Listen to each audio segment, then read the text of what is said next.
Hello, everybody. Classic Chris here, bringing you episode 2 of the Classic Chris Show. Tonight's guest is a good friend of mine. You might know him from the Blitz Sports Network. You might also know him on his YouTube channel, Virtuoso Sports. He is the man, Mad Genius. Mad Genius, welcome to the Classic Chris Show.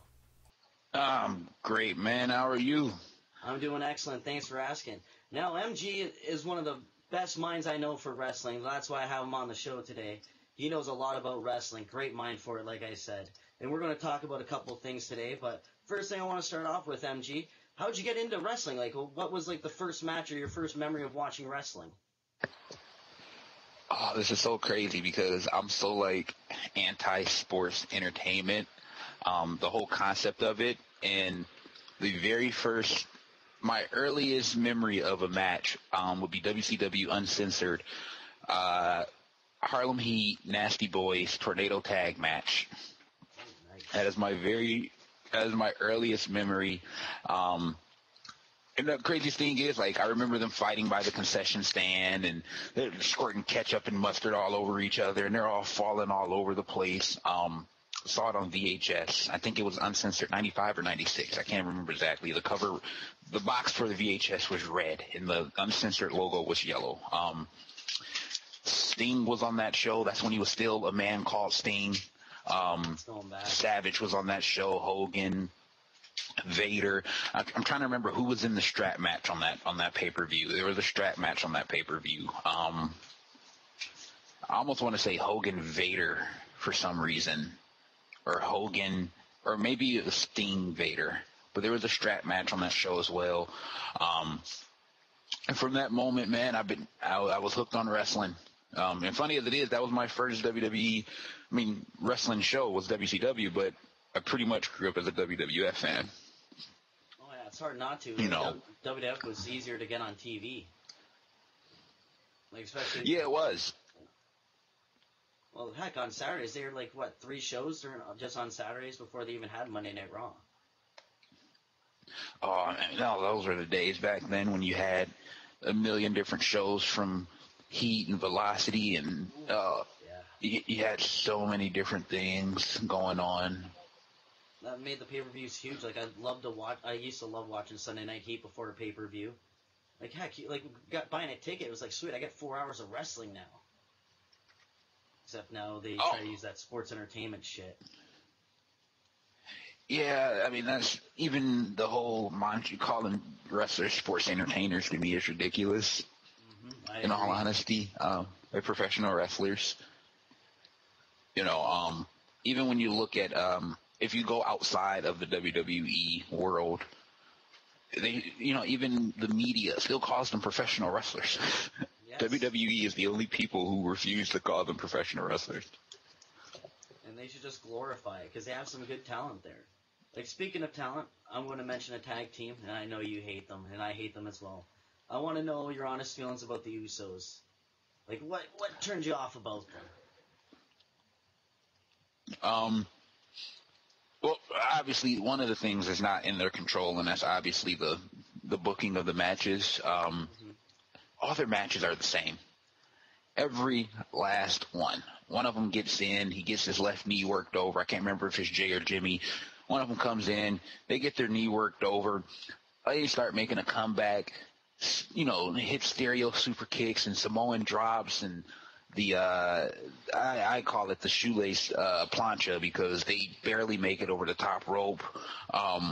They hit that, and then it's the splash, and that's it. It's the same match every time, and we've seen them wrestle the same teams for the last, 2 years now? Exactly. Whereas literally it'll be like a 6-month stretch where they wrestle the same team every week. And that's what's killing the tag team division. Like, they only throw you, 2 tag teams for an entire 6-month span, like you said. Meanwhile, they actually have good tag teams. Oh, yeah. And then on top of that, just the Usos, something about the Usos. I don't like the kiddiness of them. They can't cut a promo. I think that's well known at this point. In the ring, man, I don't know, they try to be athletic, but they don't necessarily pull it off per se. I know exactly what you mean. Even when you look at something, Yes, I mean, something, a minute detail like the super kick where they never even get their foot up high enough. It's like they're super kicking a guy in the chest or the nipple. They never even get their foot up high enough for that. The over-the-top rope dive where they barely make it. Yeah. I don't see them as entertaining. I mean, and a lot of that has to do because there are other tag teams that I would far rather watch, watch way more than them, including within the company, such as Lucha Dragons or Wesley Blake and Buddy Murphy, Devin and Kenta, who are tag teaming. There are a lot of other tag teams that I would personally rather watch. Exactly. Like, do you remember when they had that tag team tournament for the number one contenders and they put Cesaro and Tyson Kidd together? I was sold from the minute they got put together. Yes. Like, why can't they be in a program together? Because they obviously don't know how to use Cesaro. Like, and Tyson Kidd. Vince admitted it. Yeah. No verbal skills, and the guy speaks 5 fucking languages. Like, what's up with that? No verbal skills. To me, that is skill. Sometimes I have trouble speaking English. I only speak one language. Yeah. I mean, and I think that's because they don't really give Cesaro a chance to be himself. They're making him play a character, He's not playing an extension of himself, so it's not going to come off as natural. No, exactly. And we all know the best characters are always extensions of people, of who they really are. So, perfect example, Savage. Yes. Rest in peace, getting inducted into the Hall of Fame. That was Savage. That was that intensity, the way he talked, the cadence, the way he carried himself, that was really Savage. Austin the same way, The Rock, even a Bret Hart, Shawn Michaels. I mean, the character Shawn Michaels was back then, before he was face Shawn Michaels, when he was the heel, that was Shawn Michaels. As much as I don't personally like Shawn, that was Shawn Michaels, and that was an extension of himself. I mean, Scott Hall, whether he was playing, just Scott Hall or Razor Ramon, yeah, it was a kind of a character, but you can see his personality in the Razor Ramon character. Yeah, it's just like how they gave Kurt Hennig the Mr. Perfect character, and he just pulled that off to a T. Oh yeah, him, Jake the Snake. Have you ever hear Jake the Snake talk outside of wrestling? Yeah. He still got that creepy don't mess with him type of vibe to him. He's the only guy, but in a cool way. He's the only guy that I've ever seen cut a promo wearing a big puffy sweater and still be intimidating. One of those sweaters that just looks like it's going to itch the hell out of the guy when he's wearing it. And he's still intimidating. And that's the thing, those guys, because of the way they did carry themselves and the way that they did talk and wrestle, they could get away with a lot of stuff back then that people can't get away today with today. I mean, Bret Hart, nobody wore pink before Bret Hart. Nobody. Well, him and the Hart family, nobody wore pink before them. But Bret made it cool to wear pink. Savage made it cool to wear the pinks and the purples and the yellows and all of these bright colors. Nobody would actually walk around and act like Hulk Hogan, but he made it cool. And then that's something that's kind of missing today. I don't see Dolph Ziggler making it cool to wear pink. And I like Dolph personally, but he doesn't have that type of star power. I remember Savage, every time he come out to the ring, I was always wondering as a kid, what's Savage going to have on this time? Because he always had a cool getup, especially when he was the Macho King, too. He had that crown and had all the jobbers carrying him out. That was beautiful. Oh, man. Savage was awesome. I mean, from the cowboy hats to the bandanas to the glasses, to the tassels, which... Yeah, a lot of guys can't pull that off. Yeah, which, in general, tassels aren't considered to be really a manly thing in the first place, but a guy like Savage pulled it off. Exactly. A guy like Warrior pulled it off. The Warrior, that guy was so fucking intense. Oh, that's another great example of an extension of himself. To the point where people thought he was crazy. Yeah, you'd be afraid to be locked in a room with him. You don't know what he's going to do. Yeah, exactly. DDP is another good example. Oh, I love DDP, one of the best characters that doesn't get enough credit. Mm-hmm. And just, I mean, even go to some of the ECW guys with the RVD and the Jerry Lynn and the Taz and the Sabu, Sandman, Tommy Dreamer, Chris Candido, no gimmicks needed, Shane Douglas. I mean, those are the best wrestlers. They're just extensions of themselves character-wise. Now, in the ring is a completely different thing, but character-wise, that's what's really missing from today's wrestling. Exactly. ECW was like the most reality-based wrestling you could ever get. Just for how the guys carry themselves. Like even Balls Mahoney, Axel Rotten, those are guys like, yeah, that's Axel Rotten. When I look at you, that is Axel Rotten. That is definitely Balls Mahoney. The infamous New Jack. Oh, yes. You can never forget New Jack. Doctors make millions off of all those painkillers. There's no way you could take those without those. That guy was just, oh, man. Even watching, I've seen the matches, but every time I see it, it makes me cringe when I see some of those dives he take, just some of those bumps. Even some other people who are still relevant in the business today, Jeff Hardy. That's an extension of Jeff Hardy. Matt Hardy. That's an extension of himself. Go to the Edge and the CM Punks. Christian. Those are all extensions of Christian, who I'm a huge fan of. Just extensions of themselves, and when you put Cesaro in a spot where he can't be himself, you're in problem. And that's the thing. These guys, yes, wrestling is choreographed and scripted, but these guys aren't professional actors. No, they're not. They're not. You can't expect them to go out there and put on an Oscar winning performance when it comes to being believable, which is why it's so important for them to be extensions of themselves, because there isn't much acting needed. Like Cesaro, the last time it seemed like he was taken seriously was when he was I can't even say when he first won the U.S. title, because his title reign sucked, but to get him the title, he was taken seriously. Like, even his character was basically like an extension of him, like, I'm better than you guys. In my opinion, he's better than a lot of guys. Oh, I'm with you on that one. Huge Cesaro fan. Been paying attention to him for a while, from CZW, ROH, and Chikara days with Cesaro, PWG, early mid-2000s stuff. I would implore everybody to watch or listen to his podcast that he did with Colt Cabana a few years back, under his real name, obviously, Claudio Castagnoli.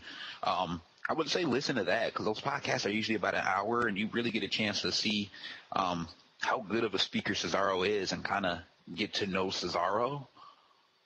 And I think that would change a lot of people's opinions on him. Hearing him, say the reason he wanted to learn English in the first place was because he was a rap fan and he wanted to understand what the lyrics meant, through his world travels and working with Chris Hero, who at the time was his best friend, and they were in the Kings of Wrestling together. I would say listen to that podcast for anybody who isn't really sold on Cesaro yet. A lot more people need to get sold on him, because he is a great wrestler. And since we're talking great wrestling, that New Japan show that Global Force aired, what did you think of that one? I know that there was a couple great matches that you were talking about before, so I'd like to hear your opinion about the pay-per-view in general. I'll put it from two different perspectives. If you're a regular viewer of New Japan Pro Wrestling, you probably wouldn't say that was a 10 out of 10 show. You probably would still hit the maybe 7.5, 8.5 type of out of 10 range for the rating on the show. Just simply because there has been better. But if you never were exposed to New Japan outside of maybe some highlights or a couple of YouTube videos, or this was completely your first time watching it, I can guarantee you probably gave it a 10 out of 10. And I personally gave it a 10 out of 10 because I felt like what they needed to accomplish was accomplished. Considering the fact that this was their first time on Worldwide Pay-Per-View, having Jim Ross and Matt Striker on commentary was awesome. I will say, though, Jim Ross was a bit rusty for most of the show. Matt Striker kind of outshined him, I would say, throughout probably about 80% of the show on commentary. Jim Ross really came into effect in the final two main event matches, the IC title match and the IWGP title match. But that was just because of the story. But the one problem I had with Jim Ross on commentary is you're asking him to call matches of a product that he doesn't watch. You know, he admitted, like, he doesn't watch or keep up with it. He's only been watching it for the past month and a half, 2 months since he signed the deal to even announce for the show.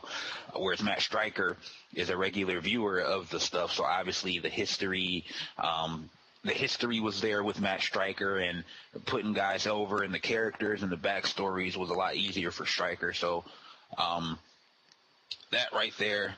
Personally, I got annoyed with all the WWE references in terms of this guy reminds me of Kurt Angle, or this guy reminds me of Team 3D, and they remind me of this guy.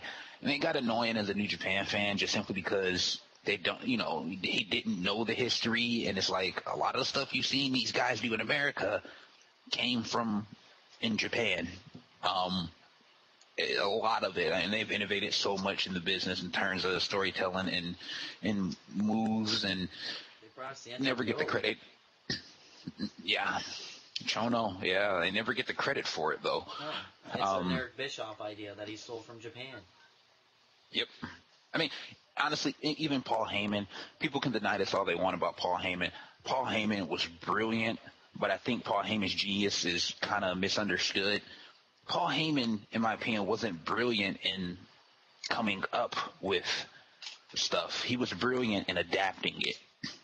So the whole hardcore ECW style that you saw, that came from FMW and Wing out in Japan. That's where he got Tanaka and Mike Awesome from. They had their feud over there before they even touched base in ECW. Guys like Sabu and RVD, well, RVD was working in All Japan or New Japan. I can't remember which one. I want to say All Japan.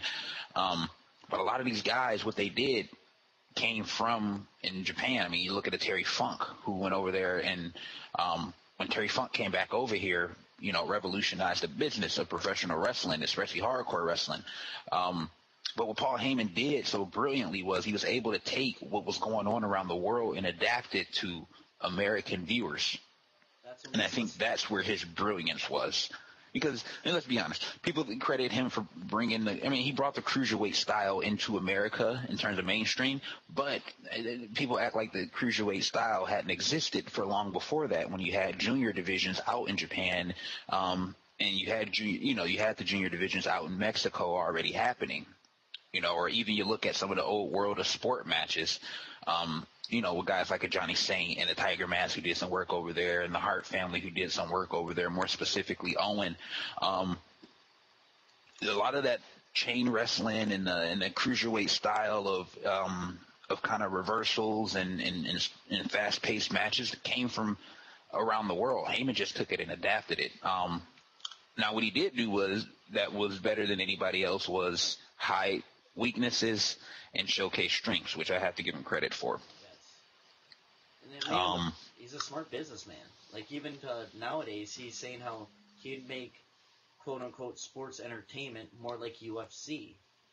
Like, that's what you need to do. It's just smart business. It's relevant, and what people know.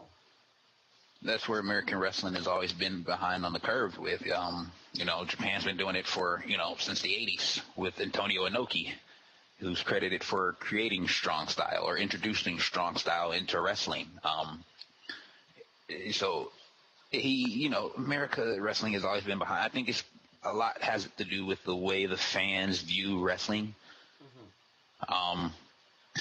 And that brings me back around to the point of, if this was the first time you watched New Japan Pro Wrestling, you probably were blown away. I mean, they literally closed the show out with 2 5-star matches.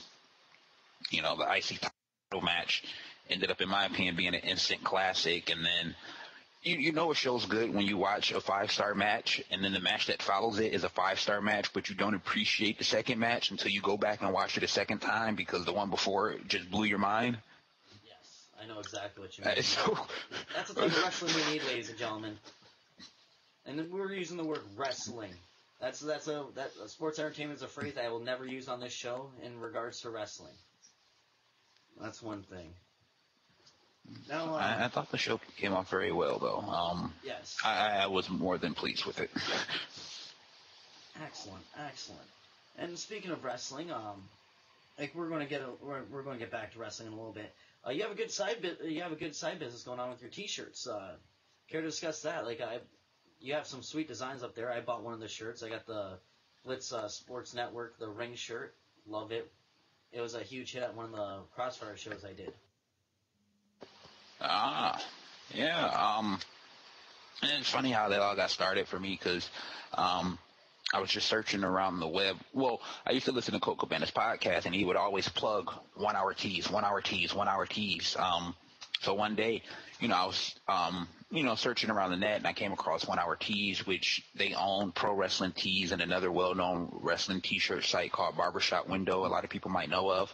I came across Pro Wrestling Tees and saw all the stuff they were doing, and it was pretty cool. And then eventually, I seen a link on there where it said, start your own store, and I was like, huh? So after I hit enough Twitter followers, because there was a minimum requirements for you to be part of the site, I figured, hey, this is a community of people right here who are like-minded, whether it be wrestling, sports, or even just other subjects, and why not have shirts that kind of represent us, Exactly. I mean, and so that's where the whole idea came from. That's why I started off with a couple of shirts. I started off with I'm an indie wrestling guy and I'm an indie wrestling girl shirts, and no sports entertainment shirts, a Fit Fam shirt, which is for the people who like to work out, and then eventually it grew. A lot of shirts are come from requests. More power to you. Those shirts are up there out of requests. That's a famous line by Bruce. Blitz Team shirts are up there. And the cool part for me personally is I have fellow Blitz Team members designing the shirts. And when I got into it, I was like, you know what, it'd be cool if I can kind of, spread the love. So out of all the shirts that these guys designed for me, man, the ones that they designed, I'm splitting 50% of the profits with these guys on the shirts that they designed. So that's the cool part for me. I got this whole ambitions of greatness thing going on. And it's pretty much a line designed for anybody. We all have different things in life that we want to achieve or accomplish. And to me, greatness is the same thing. It's in the same context as happiness, where it's defined by you and you alone. Just like success. And like I said, no matter what field you're in, whether it be sports, whether it be music, whether it be some type of literature or art or just everyday life, but making your life better, we all want to be better than we were yesterday. And that's what the ambitions of greatness thing means to me. And I just wanted to create a line of shirts that had a bigger meaning. And kind of, transcended beyond just me being a wrestling talk guy or me being a sports talk guy, but something that, if you wear it to the shirt, you wear the shirt to the gym, you can pretty much wear the shirts anywhere, because who has problems with, having ambitions of greatness or people wanting to do great things. So, that's where that all came from with me. I like that. That's a great thing. And, like speaking of like your big heart and everything, how you you and the Blitz members that make up the shirts, how you split the profits. Like you're a very charitable guy. Like you gave your entire, what was it? Was it October or November's month's worth of profits? November. Yes, it was November's month of profits of your shirts to a charity, and I hope you don't mind me bringing that up, but no, it's fine. It's a great story to talk about. Like and I believe it's a great cause that what you did. So if you don't mind letting everyone know about the charity in case they want to do a donation, which would be great if they did. Yeah. The charity is shoesthatfit.org. I'm a sneaker collector. And I was trying to think of, a way to give back during the holiday season. Because, I'm not rich by any means, but it's nice to help other people out when you can. So, decided I would donate my proceeds from November's shirt sales to charity, to the shoesthatfit.org charity. It's just a charity that provides shoes for the less fortunate kids at that. So it's for the kids at that. New Balance shoes, to be exact. They provide New Balance shoes for every $10 that they have donated to them. So November we were able to get 10 kids a pair of shoes, which is pretty cool to me. And everybody was so cool about it. In terms of going out and picking up a shirt, November was probably the best month I've had in terms of shirt sales, and it was really cool for me to be able to do that. No, it's great because it's a great cause. Because myself, I grew up being raised by a single mom, raising 4 kids, and I know how tough it can be. And just a charity like that is just great things, and I applaud you for that. Like that just shows you the type of character you have. That's a great trait, man. Like that's something you don't get taught. It's genuine class there, and I respect that. Thank you, man. You got great examples, man. Just throughout people I've met in my lifetime, and I've been fortunate in that sense. Excellent. So now we're going to get back to wrestling, and this guy has a lot of quieters out there yelling at him. I know you've voiced your opinion a lot about CM Punk, but I want to hear right here on the air. Let loose whatever you got to say. I want the CM Punk fans to know what MG thinks. Well, first, I still think he's ducking the Green Ranger, Jason David Frank. Oh, he is ducking for a fight. That guy's legit. That guy is so legit. He's in the Martial Arts Hall of Fame, for Christ's sakes. And part of me is saying that as a Jason David Frank fan, like a long time Jason David Frank fan since I watched him on the Power Rangers. But a part of me is saying that because he is ducking him. Yep. How many times can you call a guy out and not respond? How can you get called out by the guy and not respond? And here's the reason why I think it should happen, actually. CM Punk, we all know, his first fight is going to draw. Yes. It's automatically going to draw because people, either you're a fan of him or you want to see him get his butt kicked, but the intrigue is there. But he's going to be fighting some no-name scrub that nobody knows. Maybe fight me. Why you not? Never know. Hey, if he's fighting you, I'm rooting for you, bro. Just know that. Well, that's what I mean about that's how legit the fighter is that's going to be fighting CM Punk. We got some guy from the audience who's willing to challenge him. Man. And we all know that him signing with UFC was a money pool for Dana, right? Why not go for another one and sign a Jason David Frank who has had some martial art. He's had 4 fights under his belt now. One professional, 3 amateur, 4-0. He's been doing martial arts for about 34 years now, since he was like 4 years old.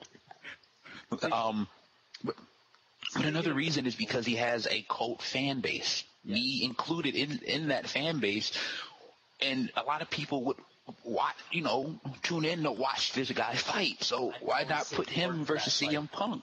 I'd call him sick to work for that fight. And you're not Me too. You're not the only cult following, because I'm not ashamed to admit it. I marked out to him at the Niagara Falls Comic Con. I stood in line. I waited to get a picture with him. You went? Yes, I got a picture. With I'm so jealous of you. I got a picture with him. Plus, I made him do an autograph. He was great. I'm really jealous right now. I don't give a shit. I waited in line, and I was like, I don't give a crap. This is my favorite Power Ranger of them all. I'm like 30 years old waiting in a line just to meet the Green Power Ranger. Yeah. But he's a cool dude, though. Like, he's really down to earth and humble. He's a cool dude. He only wanted a Red Bull, and they didn't have, like, one of the monkeys go get him a Red Bull. I was like, well, where the hell is the staff kid supposed to get you that Red Bull?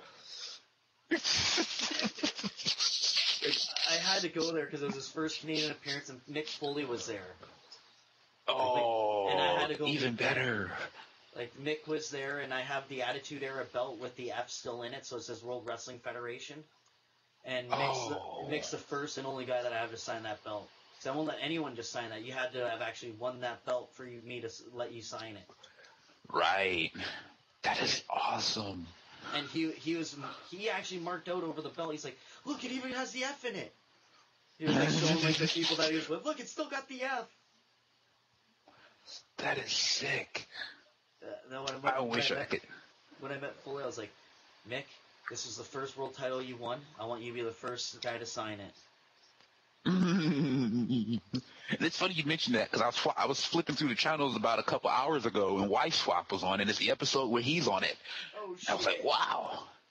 Yeah, he's on an episode of Wife Swap with I think he's a famous race car driver or some famous model or something like that. And you see Little Dewey and Noel. It was awesome.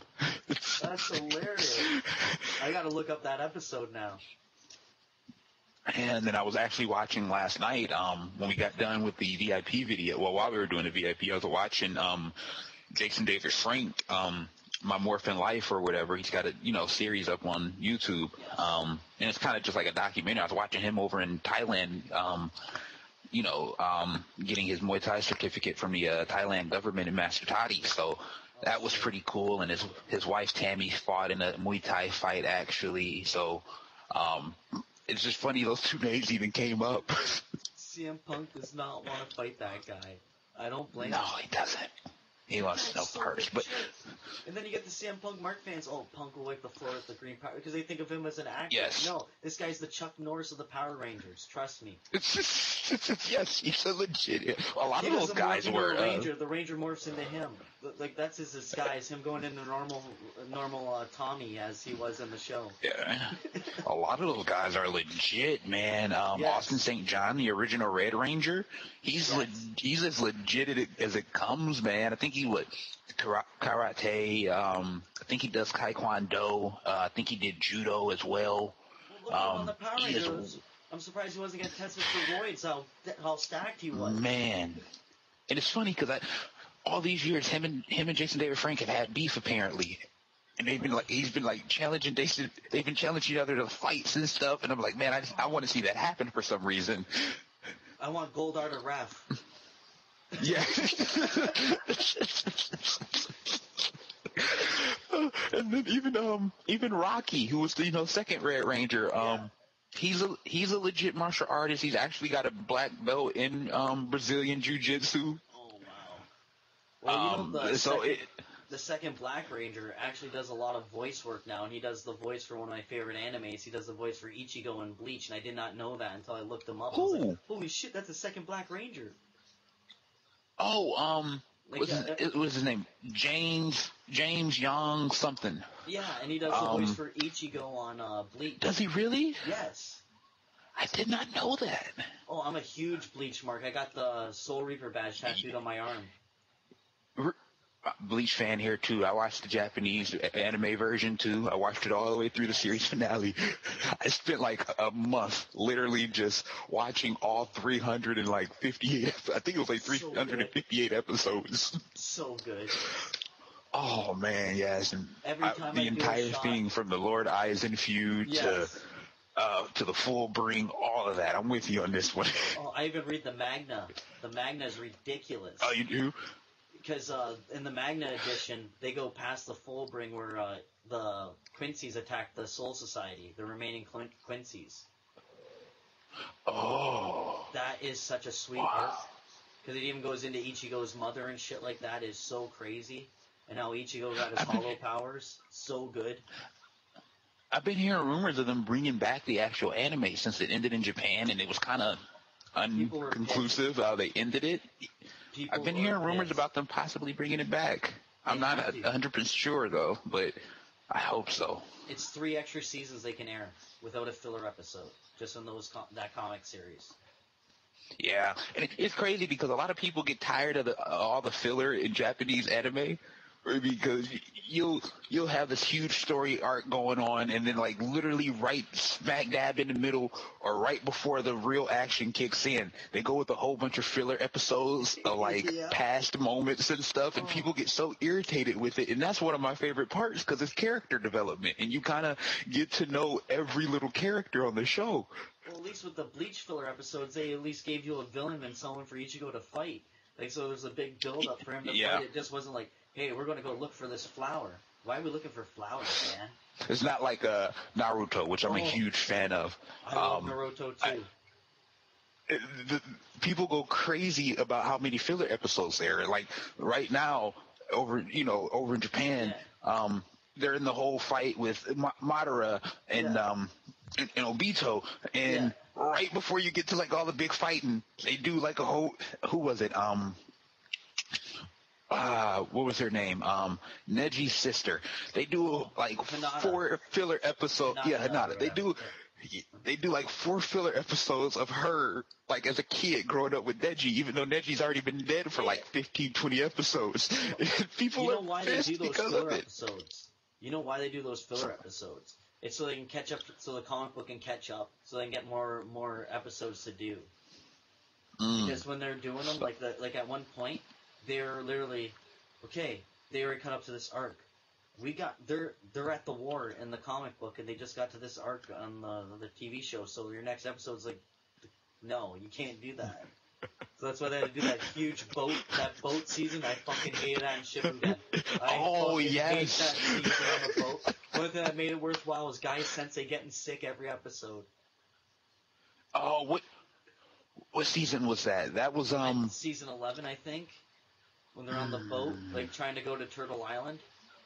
Yeah, okay, I remember now. So that was right before the Jinchuriki arc, right? Yes. That is such a good arc.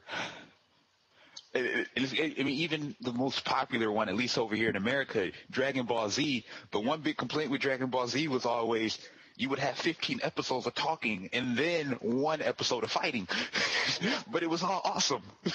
The only thing with Dragon Ball Z, you got a badass like Frieza, who not only fought every Z fighter that was there, he's like, yeah, okay, you finally power up? Now I'm going to power up, just show you how much stronger I am. Like, Frieza not only like fought, like, everybody's like, okay, I'll take you on, who's next? Come on, who's next? Come on. That's one of the reasons why I like Vegeta, because to me, the most infamous moment was when he let Cell go absorb the other androids. Yes. And that made him the biggest badass on the planet, because he was whooping his ass, and then all of a sudden he's like, basically telling him he's not worthy. Yeah. He basically Ric Flaired him. You're not worthy to be in the ring with me. Go power up. Yes. That's one of the reasons why I like Vegeta. Kicks the shit out of him. Yes. And Trunks is watching. He's like, my father, no. Shit, I didn't know you were into the animes too. Oh, that's a whole. That's more conversation. That is sweet. Oh my. They do villains unlike anybody else, man. The villains have character depth. They're ruthless. I love the villains in anime. You know what's so funny too about Dragon Ball? In GT, you get Frieza and Cell coming up from hell. You're like, yeah, you guys are still the same strength you were before. These guys can go Super Saiyan 3 and 4 now. Like, you guys did no training, no nothing, and you expect to fight these guys? Come on, man. You know, they never give up, man. They never give up. Ugh. I mean, we can all talk about the atrocity that was GT. There were some good stories in that. I do agree with that, though, because like the build-up for the Baby Majin Saga. Vegeta was awesome. Yeah. And then Super Saiyan 4 was awesome. And then the whole, that was the cracking of the balls, like that made it even better. Like when all the negative energy got let loose, and then yes, those could have been way better. Like instead of them being one episode, we're going to fight this dragon. No, you make that dragon better. That could be a whole season. Yep, exactly. But they just rushed it. It seemed. And here's it was a different writer. Here's my question too. Okay, since you know Dragon Ball Z, I can bring this up. Okay, we all know Trunks in the Cell Saga, how strong he was, and how late he became a Super Saiyan in his life. Well, when Trunks is raised by Vegeta, he became a Super Saiyan at age 6? So he should be way stronger than he fucking is in GT. Because he was Super Saiyan at that point. He should be way past. You're right. Same with Goten. Like, Goten should be way fucking stronger than he is. What, you only learned Super Saiyan 1? You mean Gohan didn't train you? What the fuck kind of brother is that? Gohan's a different problem in himself, because I've always been frustrated. He went Super Saiyan 2, and then Mystic Saiyan, but it was it. Like, what is a Mystic Saiyan? 3? Like, you can learn 3? How about 4? The funny part is, Super Saiyan 1 and 2 with Gohan doesn't look any different. No. At least when he's grown. Like when he was a kid, he went from the spiked hair to kind of the Goku looking hair. But when he was an adult, Super Saiyan 1 and 2 look the exact same. Exactly. And he doesn't get much longer. No, he had the Mystic Saiyan where his hair doesn't even turn yellow, and I was like, what is this? He's just got a different outfit on. Yes. It's not even like it's like weighted clothing like Piccolo's. Oh my god! But I've been hearing rumors about because the original creator is now back in control of Dragon Ball Z, and they came out with a new movie, Battle of the Gods, which apparently is supposed to be they apparently X-Men Days of Future Past the whole Dragon Ball GT thing with this, because that was I think that was apparently supposed to happen after the Buu Saga or right before after the Buu Saga or right before the Buu Saga. So it'd probably be after, because if he doesn't have the halo on, it'd be if he has the halo on, it's before Goku, and if he doesn't have the halo, it's after. Yeah, I didn't even get a chance to see the movie yet. I think I've seen like the first 5 minutes of it. So apparently it's pretty much X-Men Days of Future Past type thing, where everything that happened afterwards is gone. Apparently, if they reboot it, like I'm hoping they are now that the original writer is back, because kids don't understand. Yeah, they got SpongeBob these days and like Teen Titans and stuff like that, but Dragon Ball Z was where it was at for kids' cartoons. I remember having the DirecTV just so I had the Cartoon Network so I can watch Toonami, just because they aired Dragon Ball and Dragon Ball Z. Yes. And it used to come on like at 4 o'clock in the day, right after you get out of school. Well, for me it was work. Or 4 or 5 o'clock. Yeah. Like I remember one time getting home, or actually not one time, but where I'd be home at after work, and they used to play it all the time on a Canadian channel at 4 in the morning, and I used to get done at work at 3, so it was just fucking glorious. And then oh man, my buddy, he was we're roommates, and he's like, "Are they still fighting the same fucking guy?" It was called the Frieza Saga. Like, man, this whole season. Oh my goodness, man. Oh, and then even when because I don't think it aired on TV before the actual VHS tape of it came out, when Frieza and his dad came to Earth, and that's when Trunks first appeared. Yeah. I don't even think it had aired on TV first before it came out on VHS. No, I think the VHS came out first. Yeah. And that was just so awesome to see Trunks show up. When Trunks first showed up for the first time, it was the coolest thing ever. Oh, I even liked his He was the only other Super Saiyan. He had the sword. And how funny is it, too, that in the movies he gets the sword as the Trunks raised by Vegeta, but he already has the sword as the Trunks just trained by Gohan. Yeah, exactly. That to me, continuity error. Continuity error. Hashtag continuity. Yeah. But anime is just on such a different level than what the cartoons over here are, just because of the character development. And then one of the reasons why I really like Naruto is because I wish Naruto was more popular over here, because the message in Naruto is awesome. We're talking about friendship and and it's an awesome, exactly. Where Dragon Ball Z was more about who's coming to kill who next, and Bleach was kind of in between. Well, Bleach was like, okay, we got this guy. Ichigo's going to be way stronger than him, so let's just let him kick his ass. He's going to find some new power training. He's just going to kill him. Oh, the first time he put on the mask was awesome, man. That's still one of my favorite scenes. Oh, I have my one friend for Christmas got me the poster book, and it actually has him doing the Bankai, where he's fighting Byakuya Kuchiki, where Byakuya Kuchiki has all the swords around when he's doing his where he's going into his full Bankai. Yep. And speaking of Bleach and the word Bankai, I say that every time I do a shot.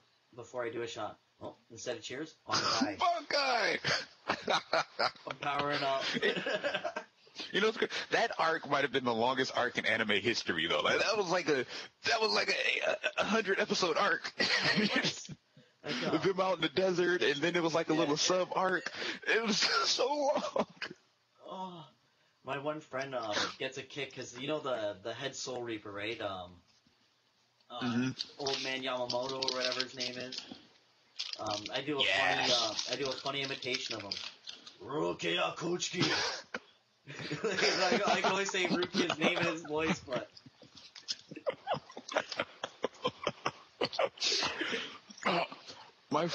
This guy I used to work with actually had the sword. He actually bought the sword off of online, like the legit, like metal sword. It wasn't plastic. He had bought the legit sword. The was it Zangetsu? Zangetsu, nice. He had actually bought the sword, and it was, and not the small black one after he, bankais it, but the full, like, the gigantic one. Oh, wow. It was awesome. The sword's like longer than, it's like 5 feet tall, just the blade almost. Yeah. And he collects anime swords. Excellent. So I believe he has a replica of Trunks' sword. I believe he has a replica of Inuyasha's sword as well. Oh, wow. There's a store in Canada that I'm going to tell you about. It's called I think it's B&D or B&J. Oh, crepes! I have to actually get their name now. But they literally have every sword. They had Ichigo's Shikai and the Bankai, and they kept calling it Banki. I'm like, no, it's Bankai. It's Japanese. Banki! Because they even had Zabimaru, what's his name? Starts with an R. I don't want to say Rikishi. Renji sword, Zabimaru. Like, when he goes in Shikai mode, they have that sword, but it doesn't disconnect or anything. But they actually have that one, and they're like, it's like, can you get his Bankai sword? And they're like, what? There's no way you're getting that. There's no way you're getting a snake skull sword. There's no way they're getting it. Right? Turns into a big snake and you got your feather boa around your neck. But who the hell calls it a Banki? It's Bankai. Say it right. Don't church it up. Japanese, bitch. But I have this weird fascination with Japanese TV and Japanese culture, like from the wrestling, which I love, to that, to even Sentai, Power Rangers. We were just talking about Power Rangers and how I'm a huge fan of Power Rangers, but I watched the Sentai over there in Kamen Rider. Love it. Love it. Better. Even their Transformers is far beyond ours. Mm-hmm. Their X-Men way are ahead. Real, like everything to them is reality based, which I fucking love. Like even their comic books are better. Like they have their own version of Spider-Man and X-Men, and they're better than ours. Yeah, I think they had a version on what was it, G4 TV, where they actually had a bunch of different Marvel series that were, Japanese created, but they just adapted it. I know they had a Wolverine series, Iron Man series. They're pretty good. I'm trying to remember. There was a Blade series. I never got a chance to finish the Blade one, though. They call them Marvel Anime on Bleach, on Canadian Netflix, but I've been able to watch some of those, and they're pretty fucking killer. So yeah, the Japanese culture is they do such an amazing job when it comes to the action and then the character development and having the David Goliath story. We can talk about that. We can talk about just the creativity. Like you look at some of the superheroes they come up with over here. It's just, outside of the DC and Marvel universe, pretty much all the other superheroes you see on TV are terrible. But over there, there's so many different. There's some here and there, Yeah. Nobody knows. Nobody knows them. No. But in the Japanese, man, they do such a great job when it comes to this stuff. Here's another legendary one that I haven't even mentioned yet, Gundam Wing. Yes. Which used to be huge. Oh, another one we didn't mention, Full Metal Alchemist. Oh, Full Metal Alchemist. I love that one. I try to catch it when I can on Adult Swim on Saturday nights here, if I'm paying attention. You have Google Chrome, right? Yep. If you get an app called Holla or Hula, whatever it is, it's HOLLA. It can unblock Canadian sites. So if you want the Canadian Netflix, we have all the Full Metal Alchemist. We have the Full Metal Alchemist series and Full Metal Alchemist Brotherhood. Oh. And Brotherhood's based more off the Magna, so it's pretty hardcore. Man, I gotta check that out. And that's a free tip for anybody because it's a free app. Oh, okay. It's a free app, and I'll plug it because they help me get some websites I can't get in Canada, so thank them.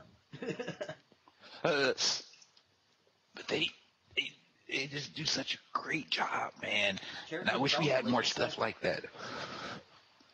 Like, in all honesty, that's what wrestling should pay attention to anime.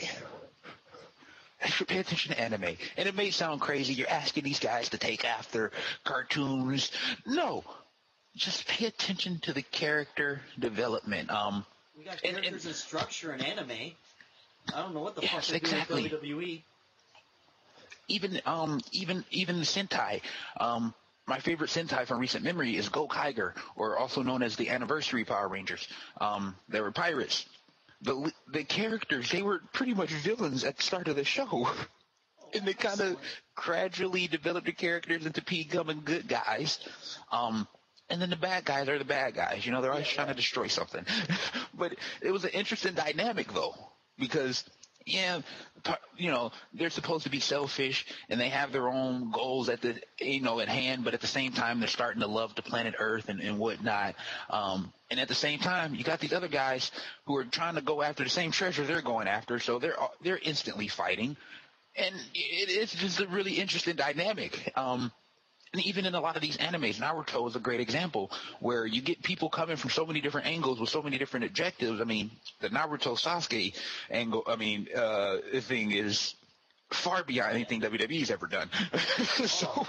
I'm still waiting for them to actually fight. Well, have you been watching the anime? I'm waiting for more episodes to air and can't, because I like to watch like 25 in a row. I hate to say it, I like to binge watch. I like to sit there on my day off and spend the whole day watching Naruto. Okay, well, I don't know what exactly happens yet. I'm not even going to spoil it, but I had a scare for a moment. So it's getting really good right now. It's getting really good. I read the manga and I'm up to date on that. So that actually, it's like the TV show is just me watching the video version of it because there's so much good stuff in that manga. Oh, it's so much more in depth. Shonen Jump used to be the most amazing thing ever created. Yes. Because you had Dragon Ball Z, you had stuff like Yu-Gi-Oh! Bleach and Naruto are still kind of the newer generation of Shonen Jump, but I mean, you're talking about going back, man. A lot of the stuff came from 500 episodes. Yep. One Piece is another one. Oh yes. You know one I really like and I need season 2 of, if they ever do make it, High School of the Dead. Okay, I have not got into that yet. People have been telling me about it. It is the first anime that's made for adults because one of the first lines in the show is like, "What the fuck is going on?" So good. They actually swear in it. It's so good. And just the animation on the zombies, I'm gonna say, is flawless. Like, these zombies look legit like zombies. I love it. It's good drawing. It's really good.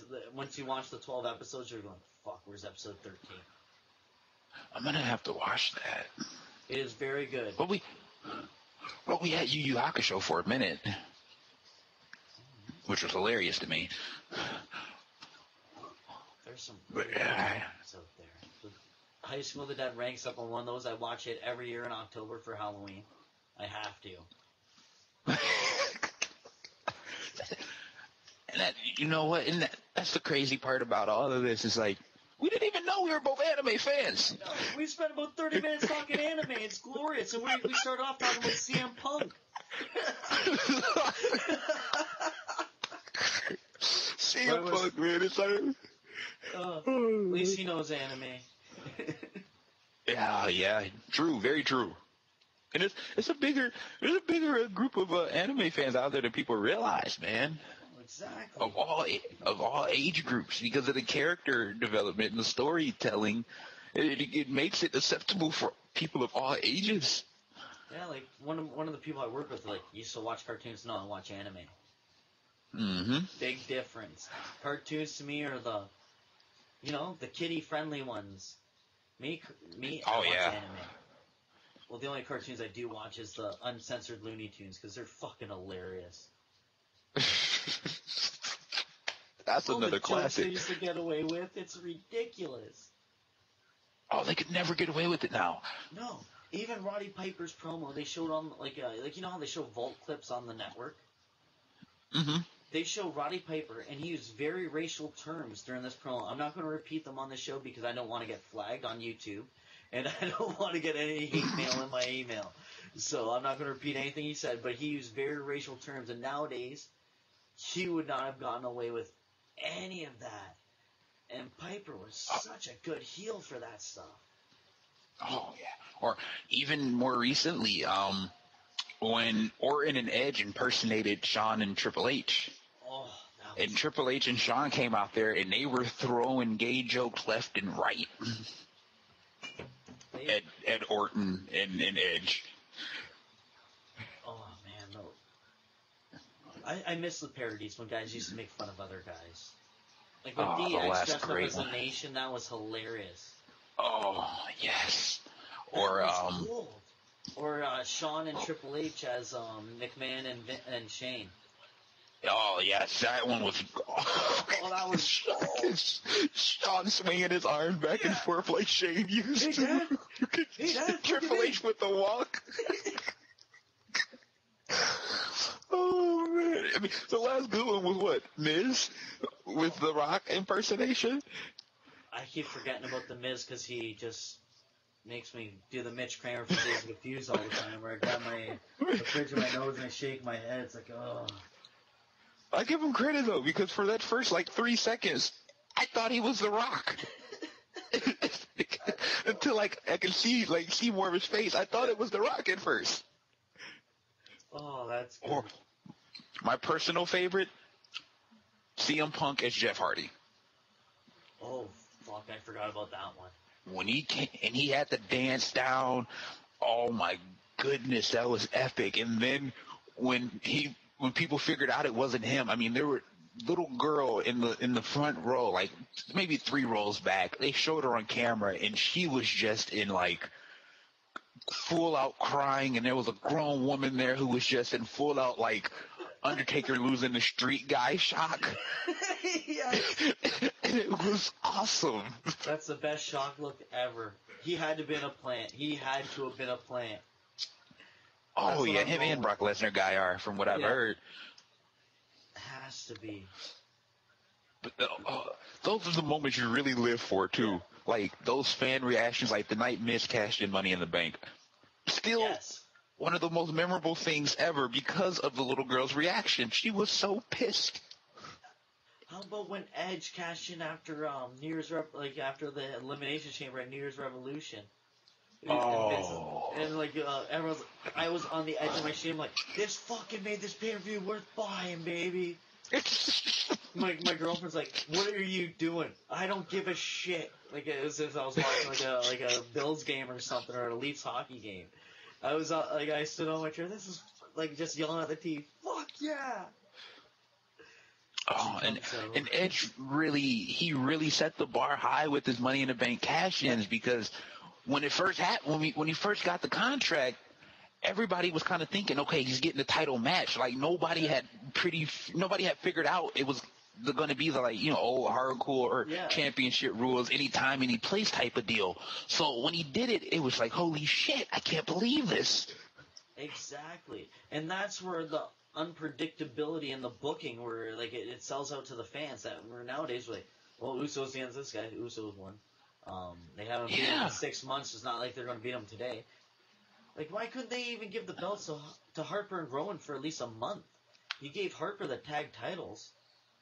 The Intercontinental title, which he deserved it because he is a great worker. I'm very impressed with Luke Harper. But you couldn't even give him the tag titles for a month? Not even a week? A fucking week? The Usos had to beat him every time? That's why I started calling them the Quiet Family. Because shh, Bray's out. He's not going to do anything, guys. So you can go get your popcorn. He's going to make it look so good. And then all of a sudden, he's going to lose. So don't worry, guys. Oh, you know what I would love to see? I would love to see a Money in the Bank segment where you have Brock at home. You find like some house out on a farm or something, and you have Brock at home sleeping at night, and you have Rollins like creeping up on his property and shit, and he's all worried and everything because he's gonna cash the Money in the Bank, and he's got the ref with him and the cameraman. Just for the dogs and shit. And he's telling them like be quiet and shit, and eventually he makes his way into the house, and he's still looking around, and he doesn't know where Brock is, and he finds Brock, and he gives him the finger pin and wins the belt, and Brock wakes up and he starts destroying the house. That'd be so funny. And you know, make it even better if you beat the shit out of Rollins too after that. What? Oh yes. Oh my god, that's so golden. What the fuck is this? He actually censor him out to try to sell reality in this. Oh my god, and this would be like this would be your one chance to throw a guy through a window or through a wall again. Yes. Because it would work. The window.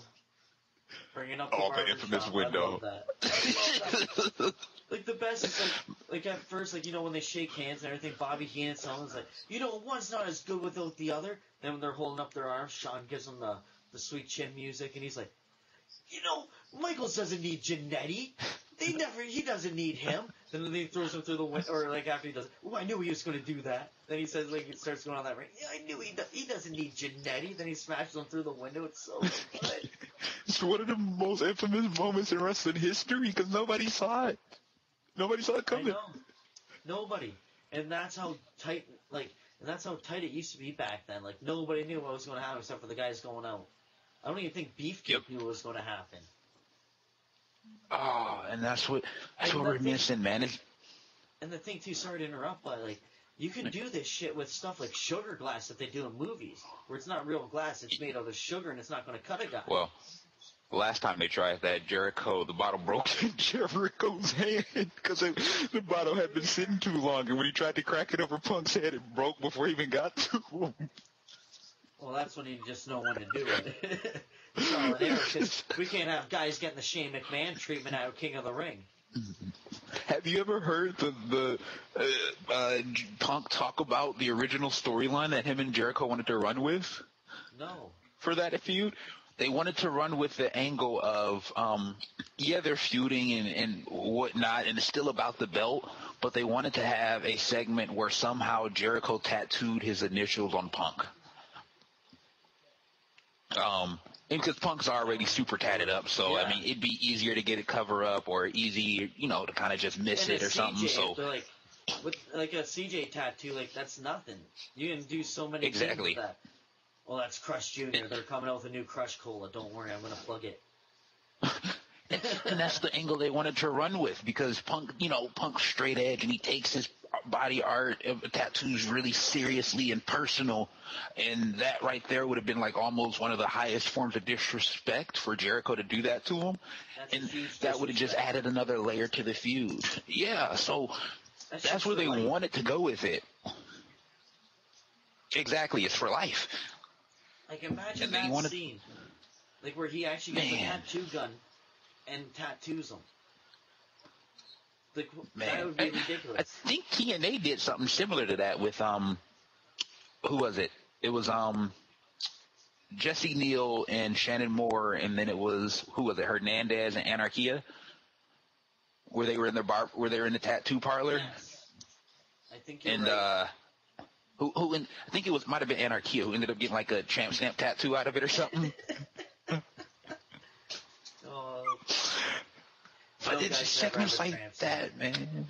No, I mean, I don't know. Batista with the belly button one, that one's still questionable in itself. Yeah, but Batista's cool by me. Not to have that tattoo. I'm not to his face. I don't give a shit. He's not to his face. No, it's like his skinny jeans. If I was the guy in the back, those look good on you, brother. Hey, do these jeans look too tight? No, man. You're just bulky. Don't worry about it. You told me these didn't look too tight. Well, I didn't expect you to do a move. I just walked, man. Like, you don't tell Brock Lesnar he's tanning too much. Like, Brock, you're too orange at this point. Just stop it. You don't tell Brock Lesnar that. Like, you just say, Brock, Like, you don't looking tell good. Brock Lesnar that Sable's too old for him because that's his wife. He could do way better than Sable. He's Brock Lesnar. He can get a Chrissy Hemme hottie. Like not Chrissy Hemme, but he can get a hottie. Like, he should be having girls like Brooke Tessmacher and Taryn Terrell on his arms, not Sable. He should have been with Tori Wilson. Oh, yes. Spread. Tori Wilson. That Tori Wilson Sable Playboy spread was magnificent. Might have to revisit that. That's what I love about about online. You can find that stuff so easily. You can find anything. I have the magazines and friggin' you have to keep them out of moisture and stuff like that. You gotta have a splash guard. Well, you can find almost anything. Like, I still can't find evidence of Wade Barrett's bare knuckle fighting, and I can't find CM Punk's Kimpo background. I don't think those things ever happened. I want footage of it. Look, this has been a bandwagon I've been on. I want footage of this Wade Barrett bare knuckle fighting thing.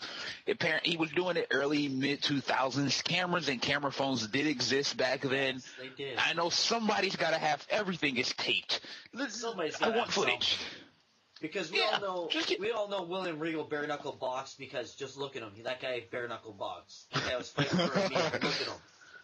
Like it's like it almost seems like they're trying to give the William Regal angle to Wade Barrett.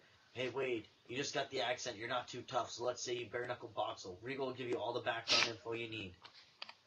If he keeps my paycheck cash, I'll do it.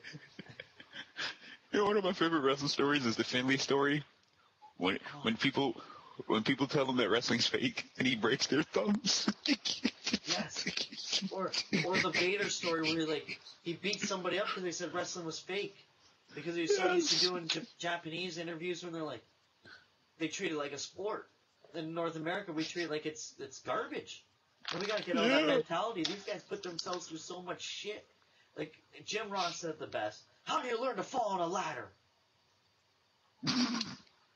Or how can you forget Stan Hansen ripping out Vader's eyeball, ripping the eyeball out the socket in Japan?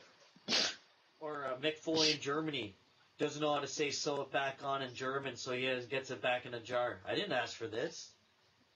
This guy could be walking around looking like Evander Holyfield, but no, he's only got half an ear. Oh, man. There's so many great memories of that. Just stories. There's no more, stories like that anymore. Like, the plane ride from hell, which might be one of the most infamous, if not the most infamous story of all time because of so much happening on one flight. So good. And between Michael Hayes getting his ponytail cut to Flair humping stewardesses and Brock and you talking about Kurt getting choked out by Taker. Starting with Brock. Yes. Almost busted the door off the plane. What the fuck are you doing back here? We're all gonna fall out. Oh, isn't it JBL who was in who had bladed that night, so he was in a suit with blood all over it? So good. So good. Oh, man. We don't get stories like that anymore, man. The most you hear about is I think the last really good roll story I heard about was Punk and Kofi together during heard this one. When was this? I can't remember where Punk. I think it was at a Comic-Con when Punk first started doing Comic-Cons, and he was talking about him traveling with Kofi on the road, and now they're just an odd pairing. And how people would almost expect them to be stoners together because Kofi looks Jamaican and Punk CM Punk. Shit. The straight edge guy doesn't blaze. Yeah, but I know him and Kofi were that's funny. Road buddies. Yeah. And then I always found the interesting dynamic of who was it back a couple years ago? Sheamus, Daniel Bryan, I want to say who else? But Sheamus and Daniel Bryan and two other guys used to travel together. And it's always funny to see the dynamics of who travels together.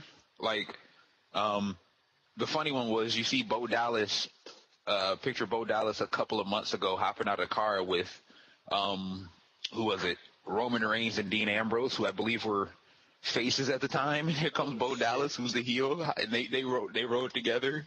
Hey guys, I needed a ride. and it's just funny to see like what type of pairings occur. Like, who would ever expect Wade Barrett and Alicia Fox to be dating? You know? Yeah. You never saw that one coming from a million miles away. The Dean Ambrose and Renee Young one is an interesting one because I did not know about it when it first happened, and I found out later. I was like, what, really? Now you can tell when they're talking on camera together. Those doomy eyes that Renee Young gives them. It's like, yeah, I'm got a promo here. Hey, pretty soon, that's going to be Sami Zayn in that spot. Every time he cuts a promo on NXT, he get eyes to every person, every woman who interviews him. Because he's a man. That's what men do. If it's a good-looking girl, we're going to give her the eye. Oh, yeah. Oh, come on. You know it. Yeah. And if any guy that doesn't admit to doing that, he's lying.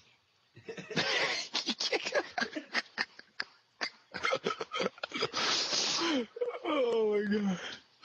There's so many, like, crazy memories, man. And that's kind of the fun part about the business. I mean, even here in Austin's podcast with Kevin Nash, you know, about them traveling on the road together, even back, you know, in WCW days. Exactly.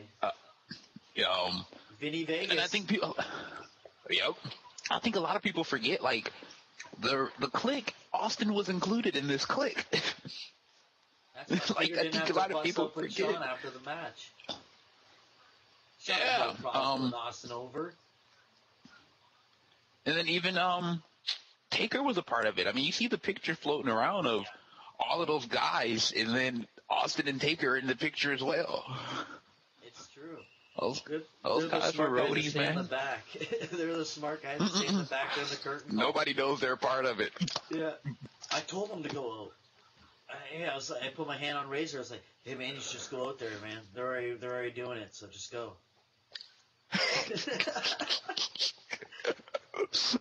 bet you with 5 Mania, I got the belt. That's what they're saying in the back after they send the belt. I bet you 5 Mania, I got the belt.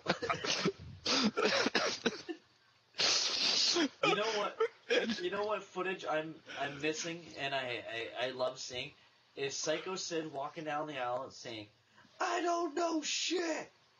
I thought it was on WrestleMania 13. I went to look at it on the network. It's not in there.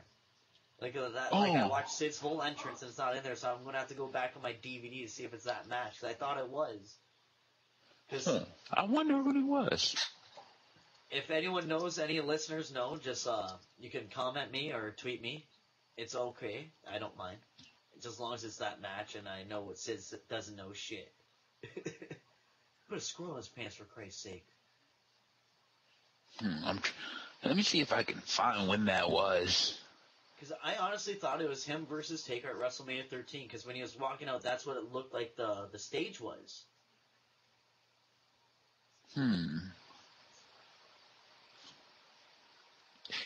This I don't know shit, crybaby. Is that the? It could be it, but they cut it out after the crybaby part. I don't know shit. That's what he's like doing the head tilt as he's saying it. It's just friggin' hilarious. Me and my one buddy were watching it out and we just couldn't stop laughing. I've been looking for that footage ever since. It was in that you know that the countdown or whatever when they're talking about and they mentioned Sid about his promos was like, I don't care about all the spec dicks and like, oh sorry, can I do that? Oh sorry, we're live, pal. It was that one. I forget what that is. So if anyone knows, let us know. I think I might have found it. Yes. And that's why I said MG has one of the best minds in wrestling. He finds shit right away. WrestleMania 13. It was WrestleMania 13, so I have to look on the actual DVD version. Damn. Yeah, here, I'll put it in the chat here for you. Found it on YouTube. Yep, March 17th, 1997. Sweet, that made my day. The 240 mark. Excellent. Says, I don't know shit, crybaby. Yeah, he's doing the fucking head tilt and everything. It's so good. So good.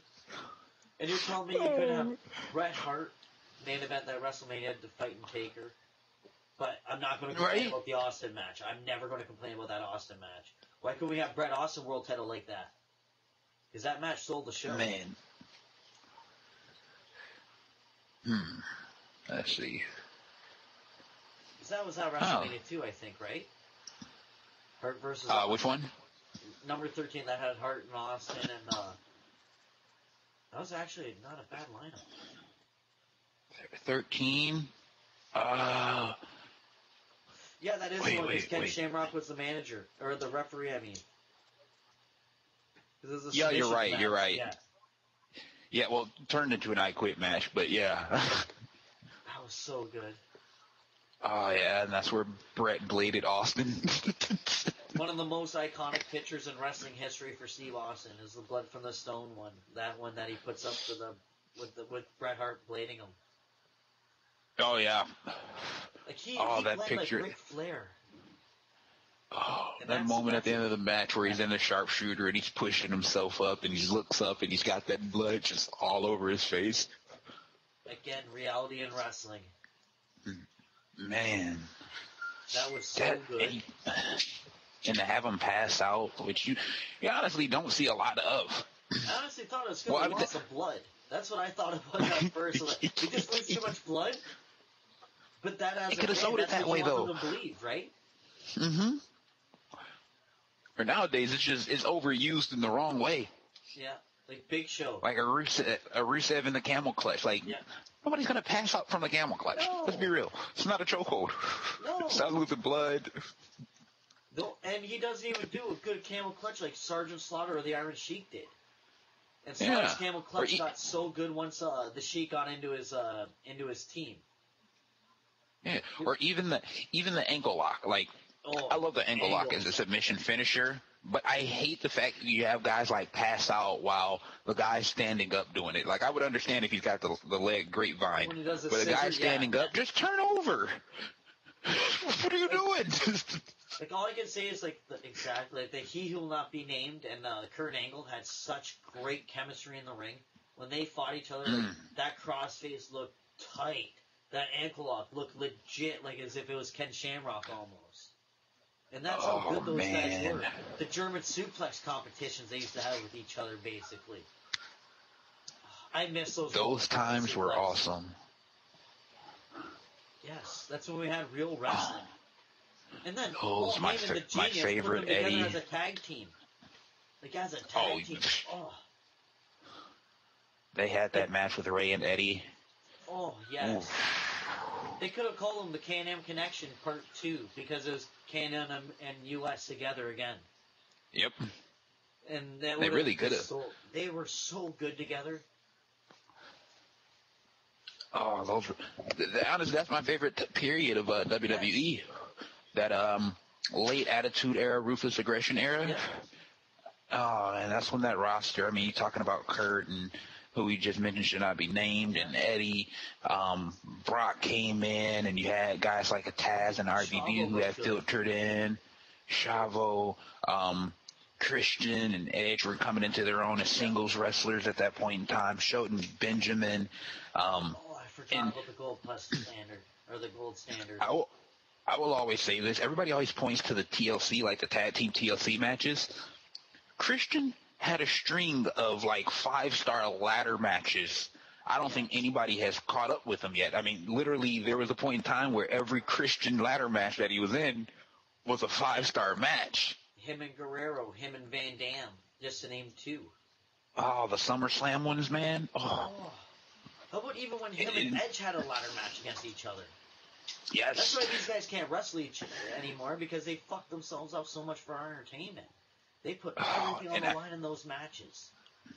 I mean, it had to have been like at least a good 5 5 ladder match streak for 5-star matches for Christian. And it was insane how he could go out there every ladder match and do that without being like the most aesthetically pleasing worker.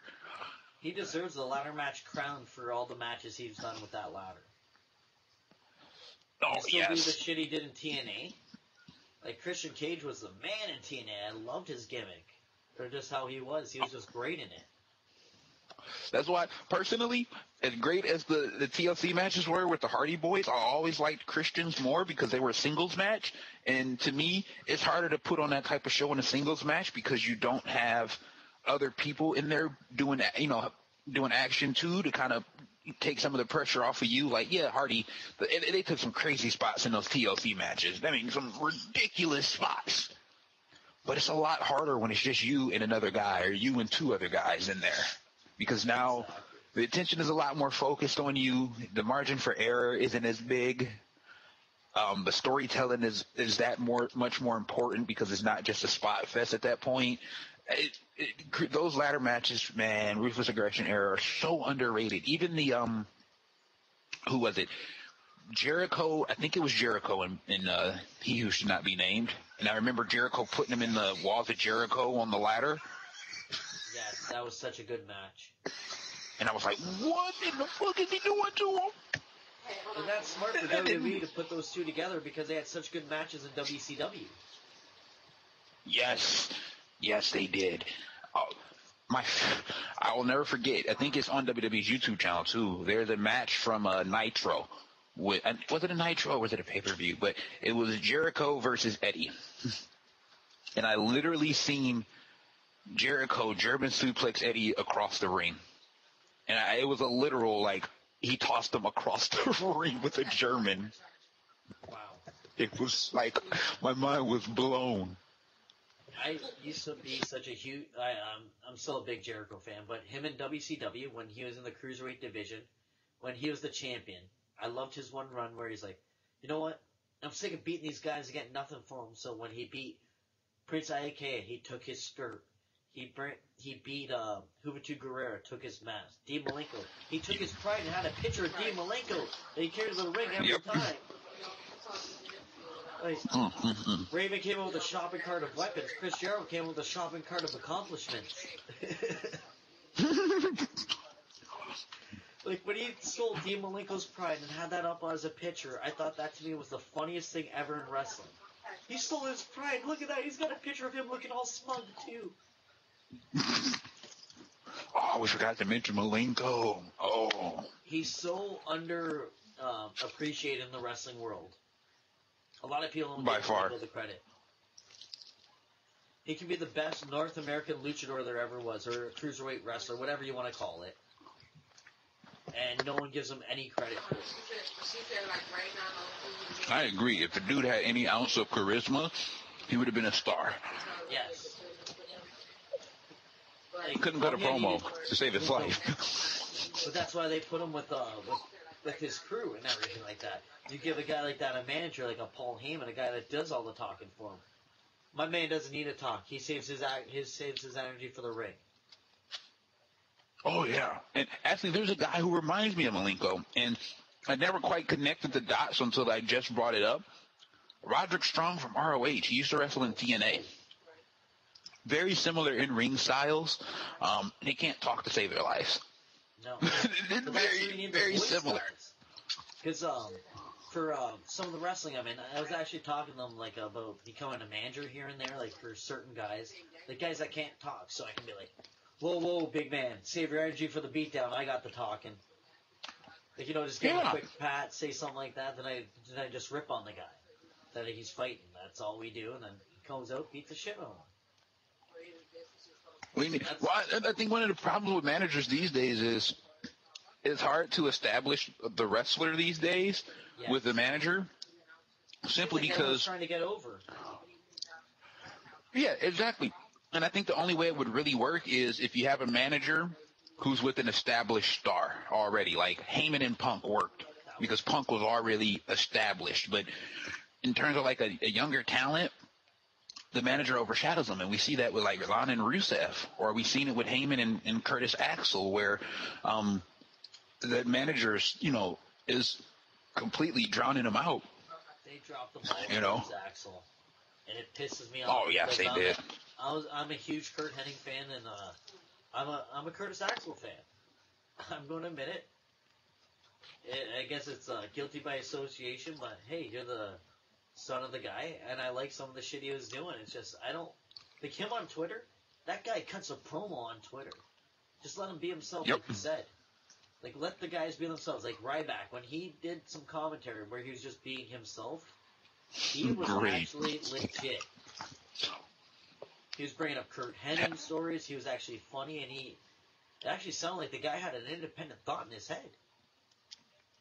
Have you seen the matches he had with Tyson Kidd on NXT? No, I have not. I suggest watching those. And this was before NXT and FCW became one thing. This was when NXT was pretty much like the finish in school for WWE. I'll call him Axel, but I still get into the mood of calling him McGillicuddy because I've been calling him that for so long. But him and Tyson Kidd had a feud on there, and they would go out there in the main events on those NXT shows and tear the house down. I mean, just amazing matches. And this is when Tyson Kidd first started using the dungeon lock, the sharpshooter triangle chokehold combination. Yes. Awesome. And I say watch those matches. For anybody who's not like a believer in McGillicuddy, watch those matches with Tyson Kidd on NXT, man. You'll be shocked. That's why Triple H put him over right away in his first match. Oh, well, he's got a lot of support backstage from Triple H. He's a Triple H guy. I believe Triple H wanted him to keep the Hennig name. But I believe that was, I believe that came from above Triple H's head, from what I remember hearing. We got 15 more years of waiting Vince out. That's it. Yeah, 15. Because once Triple H gets the reins, I am sorry, but he is going to revolutionize WWE again. He's just going to make it NXT. Mm-hmm. And I can't wait for it. And he's got the right people in place when it comes to talent scouting, such as a William Regal or a X-Pac who works on the Indies, so he knows a lot of these guys. Joey Mercury, who is a lot of people don't understand. Joey Mercury is one of the most respected men in the business, and you would never know that just by basing off of what you see on TV. But so many people in the business respect Joey Mercury because of how good of a person he is and how well he's treated them. And then Jamie Noble's another guy, obviously former ROH champion. He's really inundated in the indie scene as well. So Matt Striker was another guy before he left, but they got a good team in place. They do. I'm quite excited to see what they're going to do up. What's going to be in store for 2015? Who knows? And speaking of 2015, there's a lot of things coming up. We got the Royal Rumble coming up in a couple of weeks. Huge match. We got the return of Daniel Bryan at the Rumble, which is huge in my opinion. Yes. I cannot wait for that. So, well, he's wrestling on SmackDown this week too. Yes, but we got the Rumble coming up. Who do you think's got a good chance of winning the Rumble? Roman Reigns. Well, aside from Roman Reigns, let's say the Vince umbilical cord has been cut, and who would you like to see actually win? In my opinion, I want to see Daniel Bryan. Oh yeah, I'm full steam on Daniel Bryan. He's my favorite wrestler. One of my top 10 favorite wrestlers of all time. Highest up on my list out of anybody that's currently like full-time wrestling out. I don't count Brock and Kurt as full-time. So he's out of the current like full-time guys, he's my favorite wrestler of all time. That's currently active. So I want to see him get that ring he deserves. Watching him grind it out for so many years, and then what happened last year after Mania, the unfortunate circumstances of the neck injury, and then his father passing and his honeymoon. And I said honeymoon is unfortunate because of Brie Bella is the wife. And then on top of that, you had Connor also passed away, who That was one of the great stories that WWE's ever told. It just all piled up within like a month span on him, man. And it was kind of heartbreaking to see, because you don't really want to see anybody have to go through that much at one time, especially when they finally got to what is considered to be the peak of the business in terms of winning the belt at WrestleMania. Like Daniel Bryan's the man. He even stopped a robbery at his house. Like that could definitely slow down his recovery time. Like, I agree, Daniel Bryan. Like we missed out a lot of his world title. He even brought back a flaming table spot. Yep. And I mean, the flying headbutt off of the forklift was insane. Yes. It's just insane. Matches. He even made Kane look like a legitimate competitor again. Exactly. And I think him and Brock would go out there, and honestly, him and Brock could, depending on his health, him and Brock could have a top 5 WrestleMania match of all time. So, I obviously want to see that instead of watching Roman Reigns and Brock go at it. Like Billy said the best on one of the past videos that Reigns is still young. He's got time to develop. Let's get this match now while we get get good guys. Like, and I agree with Billy. If I get a Daniel Bryan Brock Lesnar pay-per-view, fuck the network. I'll buy it. I'll buy it in HD just so I can get that match. I'll get I think money. one of the things is that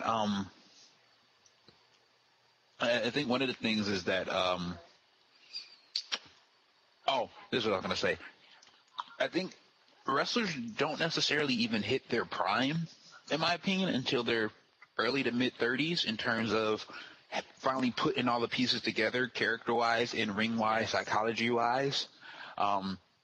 So when everybody, they may be clamoring over somebody who's super young and whatnot, but very few wrestlers come along who are ready that early in their career. Very few. Look at AJ Styles. Okay. He has a baby face, but he's pretty old up there in wrestling years. Oh, yeah, but he still moves around like he's 20-something. Yeah. He does. Yeah, and he actually said he feels like he's in his prime now. And from watching him wrestle, his in-ring work, I'm actually preferring it more than what he did in TNA, just simply because he's wrestling a stiffer style. You can tell he's enjoying himself. Yeah. And I mean, you look at Christopher Daniels. Yeah. Who was, Christopher Daniels has got to be approaching 40, if not already over 40. Mm-hmm. And he didn't really hit his prime until his 30s when you're talking about the matches him and Samoa Joe and AJ had. You even go back in the day with Austin. Randy Savage back in the day, too. Like, he was no spring chicken when he became champion. Mm-hmm. Savage, Austin is another one. Yeah. Hogan had been grinding it out for a minute, too. Yes. Very few. Like, The Rock is an exception. The Rock is an exception. Foley. I think he... Like Mick Foley took him a while. He worked his entire life to get that. Taker. Yeah. Yeah, so I think people sometimes jump the gun with a lot of these guys, and you got to realize that they haven't even hit their prime yet. I agree. Even Shawn wasn't a spring chicken either. No, he was not. He was late 20s, early 30s at that point when he finally got there. I want to say early 30s because he was because he was in the Midnight Rockers back in AWA before they became the Rockers in WWF. Yep, very true. I think people got to have a little more patience. When Scott Hall became Razor Ramon, he was like in his 30s. Oh, yeah. Well, he used to team up with DDP. Yeah. He used to be a tag team with Kurt Hennig. Why didn't anyone put that tag team back together? They were tag champs in AWA. I think. I could be wrong. But they were a good tag team. I do know that. I mean, DDP was a late bloomer. Yes. So many of these guys were late bloomers, man. And even Triple H even Triple H. Oh, yeah. It's like when he was Terrorizer in WCW. That guy, he did his bumps. He earned his stripes to get up there. Oh, yeah. He paid his dues. He did. Especially the whole barrel after the curtain call. Mm-hmm. I think that's something people got to understand with a lot of these guys, man. Very few guys come across who are at a young age who are ready. Even look at New Japan. The number one guy, Tanahashi, he's 38 now. He's really only been the top guy in New Japan since maybe about 4 or 5 years now. You know, that's the 30s. You know, Nakamura, who pretty much finally peaked in terms of what he could be. Well, he hasn't even he kind of peaked within the past, 4 or 5 years as well, and he's in his early 30s, mid 30s. Very few. I mean, I think, to me, right now, I don't see too many. I mean, Bobby Roode is another great example. And I'm talking about current guys. Bobby Roode's in his 30s too. And talking about where he's at right now. Very few guys put it together early on. I think Austin Aries was one of them who put it together early on. I think Aries is like 36, 37 now, but he's been this good for over 10 years now. So I gotta give. Guy in wrestling. I agree. And the Aries situation is really funny to me because TNA never really wants him until something happens elsewhere with him. Like, he had his first title reign in ROH, and then he comes into TNA as the X Division champion, and then he leaves. TNA doesn't even get interested. He goes back to ROH, wins the title again, was the only 2-time champion at that point. And then he's about to retire, and all of a sudden TNA comes calling. It's like TNA never really wanted Aries, and it shows in the way they book him. Oh, it's true. That guy Which I don't understand. He's main event caliber. Oh, yeah. You're talking about, honestly, Aries is a once-in-a-generation talent. He is. He reminds me like a Savage. Like, he's like a transitional character that you can relate to. Mm-hmm. And it's kind of funny when you watch Aries. His two favorite wrestlers, were Savage and Eddie. My two favorite wrestlers, and you can see it in the way he wrestles. He's still got that passion, which a lot of guys at his age don't even have anymore. Let alone be able to do the work that he can do. And that's where I kind of wish they'd bring the TV title back, just so they'd have their secondary title, just so a guy like Austin Aries can be like, I'm the TV champ. I want to defend this on every Impact episode. You want this belt? Yeah, I'm putting it down. Come out and fight me. And you're not taking away from anything. It's a good mid-card title that you can even have, even main event a show. Why not? I actually think AJ Styles got in his way into 2013. Because remember, during that BSG series, they were running with the whole angle of Aries wanting to be his own man, and he's the lone wolf, and he was cutting promos like it. And then all of a sudden, AJ Styles pops up as the lone wolf, and it kind of, you seen the Aries character take steps backwards after that. It did. And then he started coming with the only one or the no one shirt. AJ Styles came out too with that new song and everything. Yeah, you just stole the guy's gimmick that was currently on your product. That's not good. Yeah, they undercut Aries with Styles. They did. They did. I just, as soon as you said that, it just popped right in my head. Just because I remember the AJ Styles coming out to that song and everything. It's like, fuck. Yep, and that you still had Aces and Eights going at the time, and everybody was trying to, they were trying to mob Team TNA together to take out Aces and Eights, and Aries was saying he was going to stand on his own and do it his way, and then here comes Styles shooting those promos where he's like sitting on the stairs in the back, and it's dark, and he's got the hood on, and he's starts cutting a promo about him, and he only wants the money and the title and stuff like that. I was like, wow, they just pulled the rug from under Austin Aries. Yeah. AJ Styles just got the status of gimmick stealer. Or as Hulk Hogan would say, gimmick infringement. Now, did you get a chance to watch TNA's first episode? Not yet. Was there a new one yet? Okay, because I haven't watched it. I don't need Destination America. Neither do I, so I have to stream it like a sucker. I hate to say it like that, because I'd rather give them the views on the Nielsen ratings, but... But I'm still curious. I mean, after I heard what happened, I'm still curious to see where they go. I can't believe they took the title off the Rude this soon. Yeah, You only had, like, what, that two kind of... title defenses? This was the second one? Yeah. And I'm kind of not surprised at this point, because I kind of think TNA is kind of starting to have the feeling I'm having with Rude. As great as Rude is, for me personally, I don't think Rude's the guy who's going to get your company over. Like, he appeals to our demographic, which I'm perfectly fine with, but he's not the guy that's going to reach a wide audience. And I think that's where the disconnect is. In my opinion, if they actually marketed to Canada when Bobby Roode is the champion, they would do huge, because TNA has not been in Canada for even a house show in a long-ass fucking time. And it bugs the crap out of me. I even tweet Dixie Carter, "When you coming back to Canada, bitch?" I don't say the bitch. You put the bitch in there? Oh, okay. No, I should, though. Just so she takes me seriously. Oh, this guy's calling me bitch. He must be angry. But I think that's a big disconnect with Rude, and I think right now they're kind of in search of the guy. They're trying to get Del Rio. That's what they're trying to get. Yeah, I mean, there's rumors out there. They tried to get Edge to be their authority figure. Why not? They're still in talks, apparently, according to the latest web rumor I read. Yeah, so, apparently they're even talking with Shane McMahon, too. For, like, Are they?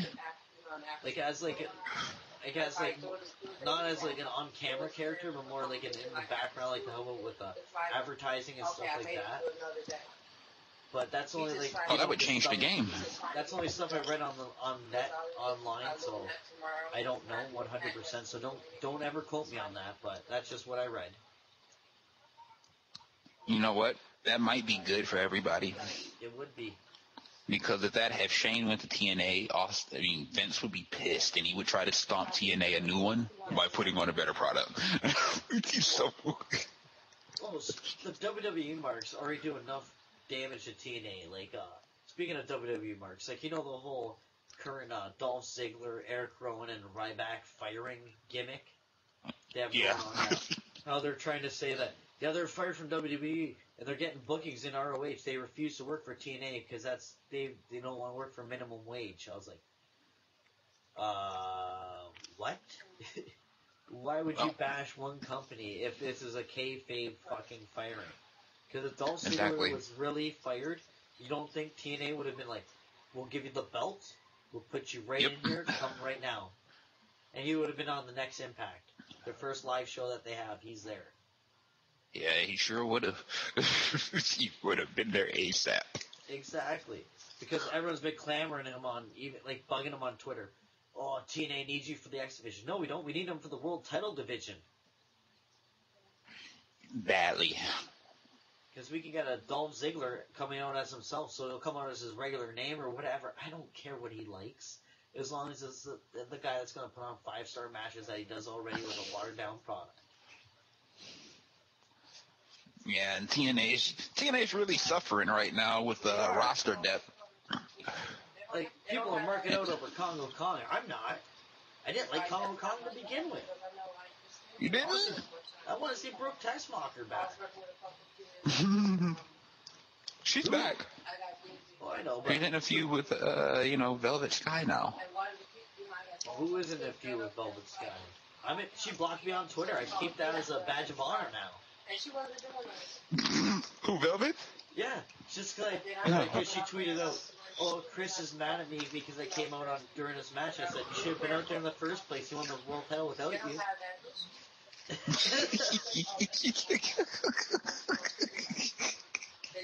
Oh, what a terrible experiment that was. Oh, hey, my hat's off to Chris Sabin for tapping that, though. Well, hey, he ain't the only one. Bully Ray's in on the action, too. So. He got the save and slot in second, so that's his fault now. You know, it was kind of like, once Saban passed the belt back off the bully, he passed Velvet right along with it. Whoever becomes champ, you get Velvet Sky attached to it. It's it's in the fine print of the contract. Maybe that's why Bobby Roode's not champion anymore. He wanted nothing to do with Velvet. Maybe that's it. Lash is like, yeah, she can carry my bags.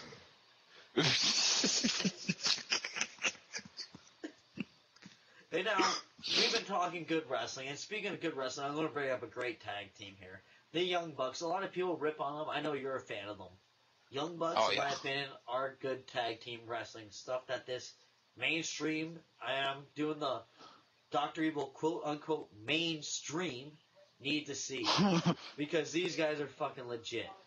And a lot of people rip on them. I know you don't. So I'd like to hear your thoughts on the Young Bucks, because a lot of people put these guys down. Yeah, it's mostly because of how they look.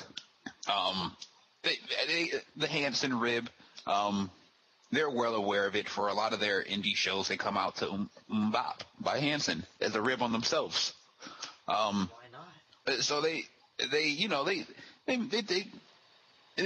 take advantage of it, and they play it up. These are the guys you don't want to see win, and they go out there every single match and deliver. Honestly, pound for pound, I don't think there is another wrestler, definitely not another tag team, who has delivered on a consistent basis as they have. Every match they go out there, 4-star match or better, every time. Every time. That's what they want to see. And even if they're not necessarily your style of wrestler, inserting them into the TNA tag division or the WWE tag division, you would instantly walk away from those tag matches a lot more excited about the matches. I am going to agree with that, because I am 100% on your side on the Young Bucks for their abilities in the ring and everything. Like, people put them down. I don't get it. I know it's because of the look. I love that they rip on it because of the Bomb. But these guys can work. When the Rockers were out there, people gave them credit, so why didn't anyone else give the Young Bucks credit? Oh, yeah. Yeah, it's got a lot to do with the stigma of indie wrestlers as well. Because honestly, if you go watch a Young Bucks highlight, you're going to see a bunch of flips. You're going to see a bunch of flips because it's a highlight reel. Of course you're going to see flips put together. But I think it's the indie stigma of the indies only being spot fest. And I think that's the big thing that still exists in the business here, especially when you're talking about smaller guys. You talk about smaller guys and indies in the same conversation, the first thing people instantly think is Spot Fest. And it's sad because when you look at a company like ROH, they've always valued their wrestling more than anything. When you look at their track record, they made Samoa Joe, Daniel Bryan, Austin Aries, Seth Rollins, Nigel McGuinness, their top guys. Kevin Steen, Davey Richards, Eddie Edwards, Roderick Strong, Jamie Noble, who was James Gibson at the time. CM Punk won the belt down there, low key. A lot of these guys, like, first major title was in ROH, and ROH gave these guys a chance. They spotted talent. And honestly, when you look at the main event matches they put on, not Spot Fest, I think they do a good job of kind of giving you variety on their cards, where you'll get the brawls and you'll get the technical matches and you'll get the really deep psychology storytelling matches and you'll get the really amazing main events. And I think they do a good job of giving you a bit of everything. But it's just when people see smaller guys, they instantly think Spot Fest, because that's the perception that ECW has as being a Spot Fest, which ECW had a lot of smaller guys, and it wasn't necessarily a Spot Fest. The Cruiserweight division in WCW was looked at as a Spot Fest by a lot of people. So that doesn't help either. And then you got the Indies, and all of that together, it kind of puts these guys in a uphill battle against the grain when it comes to people giving them a chance. I see that. Because a lot of times, like, people say ECW Spot Fest. Well, ECW had a lot of chain wrestling involved in those matches. There's a lot of good in-ring work there, good psychology in those matches, and everyone just, like, they just keep relying on the spots. Yeah, Not everybody, I think but I mean the unexperienced fans. Yeah, and I think people have a hard time separating showcasing athleticism and being a spot fest because there's a difference. And I think people have a hard time separating those two. Just like the cruiserweight division was a showcase of athleticism, not a spot fest. Or ECW, for instance, RVD, Jerry Lynn, wasn't a spot fest. It was a showcase of athleticism and technical prowess. Some great matches those two had. Yeah, I think people have a hard time separating the two. I mean, don't get me wrong. I love a spot fest when it, that's not my favorite type of wrestling, but I love a good spot fest. Oh, exactly. It has its place, Exactly. And we reached a subject with the Young Bucks. Great tag team. In our opinions, they deserve better because people need to give them the respect they deserve. Great workers. But here's something I'm actually curious about. This is something that's a question from me. How did you and Bruce hook up? Like, how did you and Blitz hook up? Like, how did you guys start doing shows together? Because I'm curious on that origin.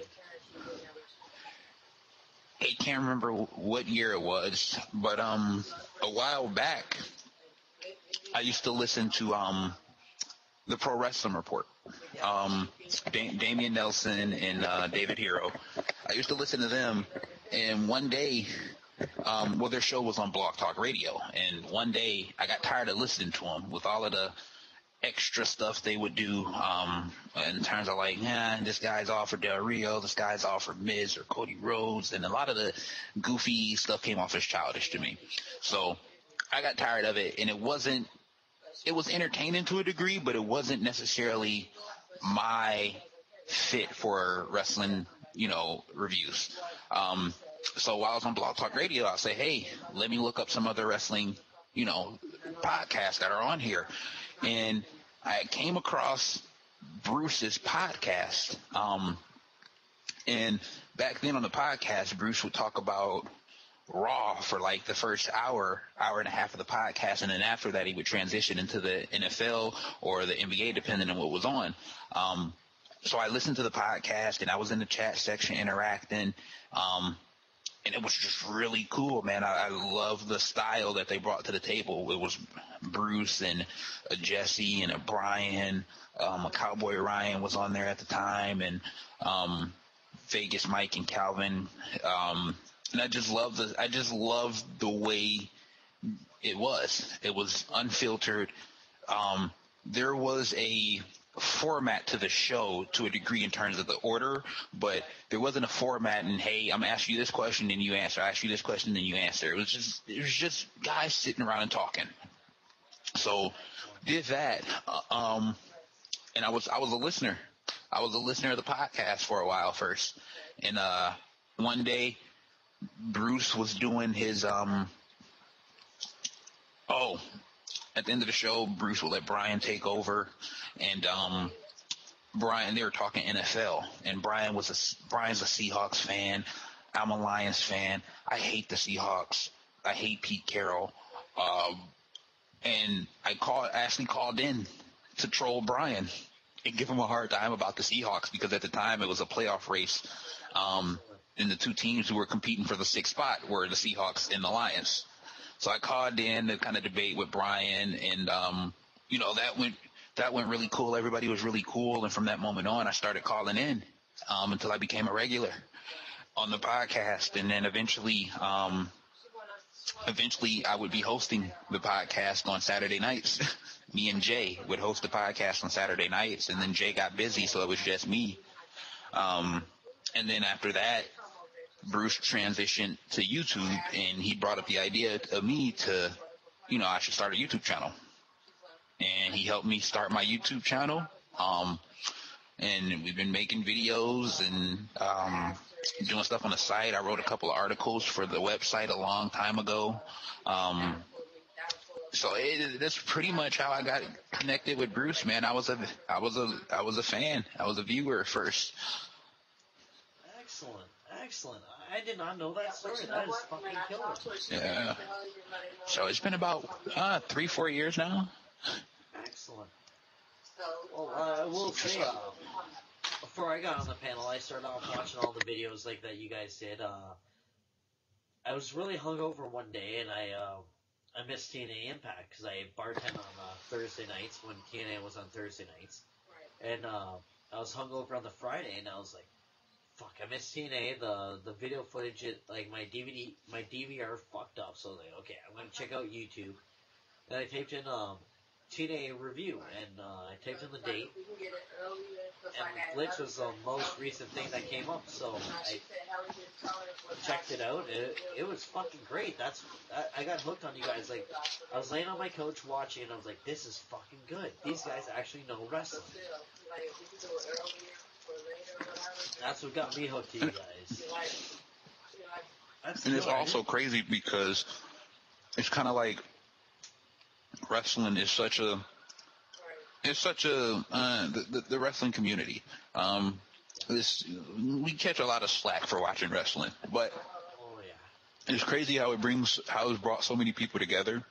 Because I mean, I met all these guys through wrestling, and then all of a sudden we have a lot in common when it comes to other sports, or like me and you have a lot in common when it comes to anime and a bunch of other stuff. And me and Billy and Jesse and Jay and Vegas Mike, Calvin, and everybody else who does videos, we come to find something we have in common. And it kind of is one of those things that have kept everybody together. I mean, all the core people from the podcast are still cool to this day. Me, Calvin, Vegas Mike, Jesse, Bruce, and Jay, and Brian, we're all cool to this day. And it's hard. It's very, and even with the people we have now, I don't think people understand how difficult it is to find so many type A personalities and put them together. I mean, Grits is another guy who I forgot, but to find so many type A personalities who come together and just make it work. It's so difficult. I don't think you'll ever see anything like it. And the way we do the shows too, like with Blitz, it's all on the fly too. Like, you get everybody's organic opinions on everything, which makes it so good. And like Grits is even getting way over in Canada too, by the way.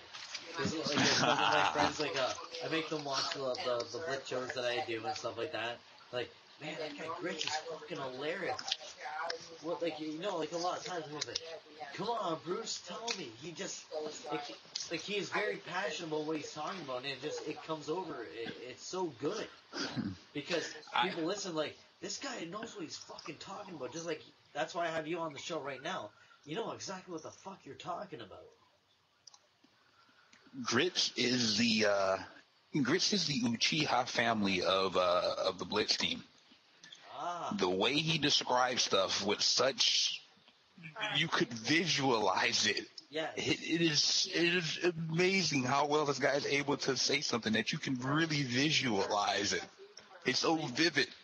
When Grits brings up that story about watching Andre the Giant with his grandparents, the way he describes it, someone is having him in the living room with them. And that's how good it is. Exactly. I don't know many people, if any, who paint a picture the way he does. It's amazing. It's like in the movie 3000. You have the art of storytelling, something that none of us have. Like you know, when Lena sends the one guy off, he's like, no. You have the art of storytelling. You tell our story. Mm-hmm. Like if Blitz was out there and the fucking Persians are trying to take him down, me, you, and everyone else were on the front line. Grits' guys telling our story afterwards. Man. And it'd be like you were there. Yeah, exactly.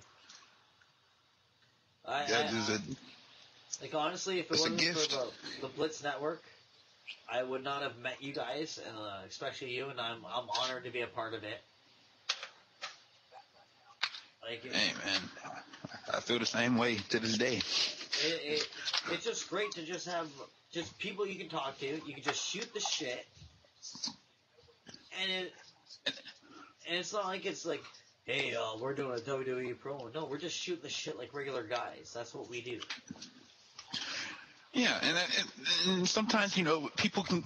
A lot of times people get frustrated with our format because we ramble on and we go off topic and all of this. But what people need to understand is that what we do is we just take a normal conversation between us and bring it on air. When you're in conversation with your friends, you go off topic and you bring up random stuff and all of these crazy inside jokes and weird moments and just things you remember.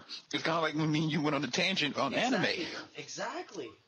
And it's just one of those things. And I think that's what makes this so great is that we are able to kind of just translate that onto the air, because a lot of shows you see, they act differently on air than they do off the air. They do. But what you see, I mean, yeah, we play up some stuff on the air for entertainment purposes, but at the end of the day, the flow of the conversation and our personalities, that's us. And we just take what we say. Yeah. And so what you see on screen, on camera is who we are off camera, our conversation. I mean, we don't talk as much wrestling. I mean, we're talking about a bunch of different stuff. I mean, whether it be movies or sports or just everyday life or some crazy shit that might have happened to one of us. But the flow of the conversation is the exact same way. Just the most random conversation. Exactly. Like, we started off on CM Punk and we ended up on anime. And that was such a great conversation just talking about anime. Like, I have not been able to talk to anybody about Dragon Ball Z except for one of my ex-roommates. And so I need more people to talk to about this shit. It's crazy because now watch. You're going to have because these people have come to me before. When I've mentioned anything about anime, I didn't know there were so many people in the Blitz team that watched anime as well. So you'll get the people coming to you now and talking about it, and it's awesome, man. Like one of the VIP videos on the Blitz Sports Network, and I suggest everybody get a subscription to that network. There's so many videos you can check out.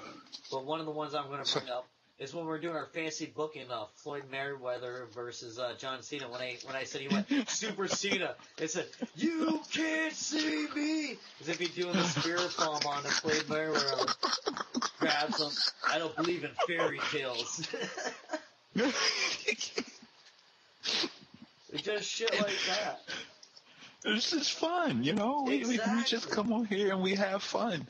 Exactly. Like, I'm having fun right now. Speaking about having fun, I want to ask you, what did you like about 2014 in mainstream and indie wrestling? Whatever you watch in wrestling, what did you like and what didn't you? Or actually, we're going to speak of what did you like for 2014. Options. And I say options because, and especially this year, and everybody's been talking about this mini boom period, or the boom period that's about to happen. I won't call it a boom. I'm calling it a mini boom because it'll never be what it once was. But I do see a mini boom coming, and it's because of options. Whether it be, other products getting on TV like a Lucha Underground, ROH, depending on where you live. You still got TNA out there. You got WWE. The popularity of NXT has really kicked off. New Japan is going to be on TV here pretty soon. Global Force Wrestling to be on TV eventually. So options. And I think 2014 was the start of something that's going to lead to a mini boom in wrestling in terms of giving people options. Personally, I don't like Lucha Underground. I'm not a fan of TNA per se. I hope they do well, but I'm not necessarily a fan of TNA. But the one thing I will say is, no matter which one you like, you have options, which is something that a lot of people haven't been able to say in the past because a lot of stuff wasn't as accessible, like a New Japan via Ustream, or now they have New Japan World, which is their own streaming service like the network. ROH, entering into more TV markets, and, TNA's out there, Lucha Underground coming to TV. You're not just stuck with WWE anymore. You're not just stuck with WWE and TNA, or you're not just stuck with TNA. you have so many options. I mean, even Tommy Dreamer, he's got the House of Hardcore thing, which does iPay-per-views now. PWG still exists. You got Beyond Wrestling and Smash Wrestling and Jersey All Pro Wrestling and I can't remember the FME out in New York. There's so many, Dragon Gate and Evolve, and even if you like women's wrestling with Shimmer or Shine, there's so many different options out there now. And in 2014 to me was the start of it.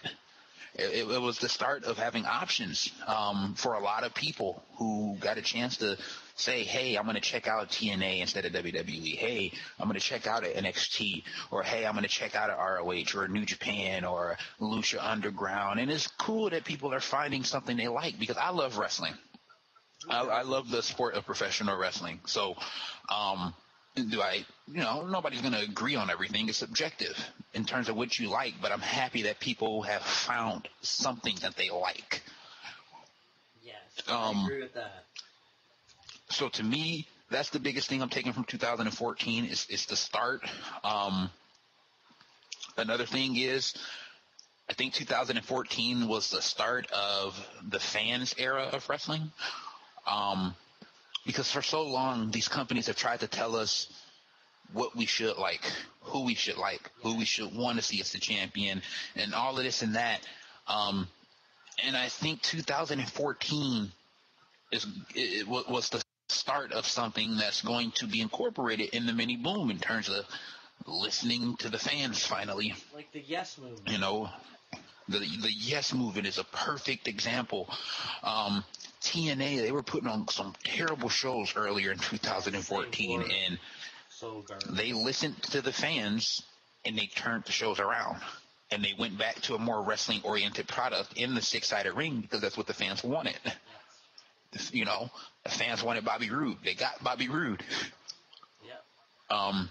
That's true. And so that right there, with that, NXT, they listen to their fans in terms of who they want and what they want. Ring of Honor with Jay Briscoe winning the title again after his first reign got cut short by injury. They put the title back on him, and they had a little hiccup with Michael Elgin there. They still haven't quite figured it out with Ciampa, which I'm still upset about because I like Ciampa and I think he should be a lot higher on the card. But Adam Cole and Jay Briscoe, two guys that the fans absolutely adore. They're the top guys in ROH. New Japan Pro Wrestling with Tanahashi and Okada and Nakamura. You got all these different promotions working together now. Jeff Jarrett working with all these different promotions, bringing them together. I think it's going to get to a point where not only because of NXT, but because of everything else going around, where WWE's hand is going to be forced to a degree. NXT's already forcing their hands because of the quality of the show that they're putting on compared to Raw and SmackDowns. But not only that, but fans are figuring out, hey, if I can watch it, people always talk about, hey, I don't want to watch something on the computer. But fans are like, hey, if I can watch NXT on the computer, why can't I watch this and that and this and that? Exactly. And I think you see the wrestling fans become a lot more diverse. Yeah, you still have your sheep who only stick to one product no matter what happens. I can be guilty of that at times too when it comes to New Japan and ROH and PWG, where I absolutely don't want to give another product a shot because I am happy with where I'm at in terms of wrestling products that I like. It's everywhere. Yeah, it's just like Lucha Underground. It's not that Lucha Underground is terrible. It's just not my type of product. Well, it's like me with Crossfire. When I do my show, like someone put up, yeah, I'd rather watch WWE. Yeah, I'm an indie league. What the fuck do you expect? Do you expect WWE style editing? Like, come on, man. Like, we're indies. We're from St. Catharines, Ontario, Canada. We don't even have a TV contract. Like, this guy's like, yeah, I'd rather watch WWE. What, you don't think I'd rather have WWE workers? You don't think I'd rather have WWE budget to work with my shows? Right. Like, fuck, come on. And another good thing is that I feel like the business right now, in terms of talent, overall talent throughout the business is the strongest it has been since probably mid 2000s. Yes. Mid 2000s was the time where you still had the ruthless aggression and old ECW guys wrestling, and TNA was just getting started, and you had ROH, which was really strong, which is where a lot of this talent you see in TNA or WWE now come from the old, indie days of ROH, CZW, Chikara, PWG, and all of those mid 2000 indie shows. A lot of this talent you see on TNA and WWE come from those promotions. And when that happened, a lot of that talent got scooped up by those two companies. And, the indies had a little down period in terms of talent because they all got scooped up. More specifically by TNA, because they scooped up, at that time, TNA's roster is probably, like 80% ROH guys. But I think right now the talent pool is starting to become very saturated again. Yeah. Whereas before you had guys you would like, but you didn't really have guys that you would want to spend money on. And I think now, with the talent pool becoming as great as it is, it's to the point now where PWG has a loaded roster. ROH has a loaded roster to a degree. New Japan's got a loaded roster. TNA is still kind of filling out their roster because they've had some changes going on financially, and then with the TV deal and everything, they've had some changes going on, so we got to give them time, but they'll get there. You look at NXT and you look at WWE, there's so much talent throughout the business right now that it's going to be near impossible not to improve. I mean, even with WWE, as terrible as the shows are, these indie guys are the bright spots on a lot of these shows with Raw. You look at a Dean Ambrose, you look at a Seth Rollins, you look at a Luke Harper. You look at, I said Dean Ambrose, did I? You look at a lot of these guys, Cesaro, a lot of these guys are indie guys. And just by virtue of them being there, it instantly makes it better because, yeah, you can throw Jack Swagger and Santino out there for a match, and the match is going to be crap, even if it's just 5 minutes. But if I throw Jack Swagger and Seth Rollins out there for a 5-minute match, the match inherently is going to be better, just because the overall talent level is better by replacing Santino with Rollins. So I think it's a step in the right direction. And right now, WWE is in a point where they have too much talent. If you look up and down their roster, they don't know how to use it. And that's where the problem comes in. But top to bottom, there is so much talent on that roster, it's ridiculous. It is. It's ridiculous. Your NXT roster is just retardedly good. Exactly. And in 2014 was the year all of this really start coming together. So it probably won't happen this year, but 2016, I think you see a mini boom come into effect. And boom periods in wrestling usually only happen about once every 10 years anyways. You look at what happened in the 80s. They went through the 80s with the Hulkamania era. And then the business hit a downturn. It really hit a downturn until the mid-90s came around with ECW, WCW, and the Attitude Era and WWF. And then they had their run, and then there was a little down period, which we're in right now. And it's been about 10 years of that down period. So a boom period is destined to happen. It's kind of like I talk about it in sports when you get sports teams. Most sports teams don't spend 10 years longer than 10 years in the gutter. No.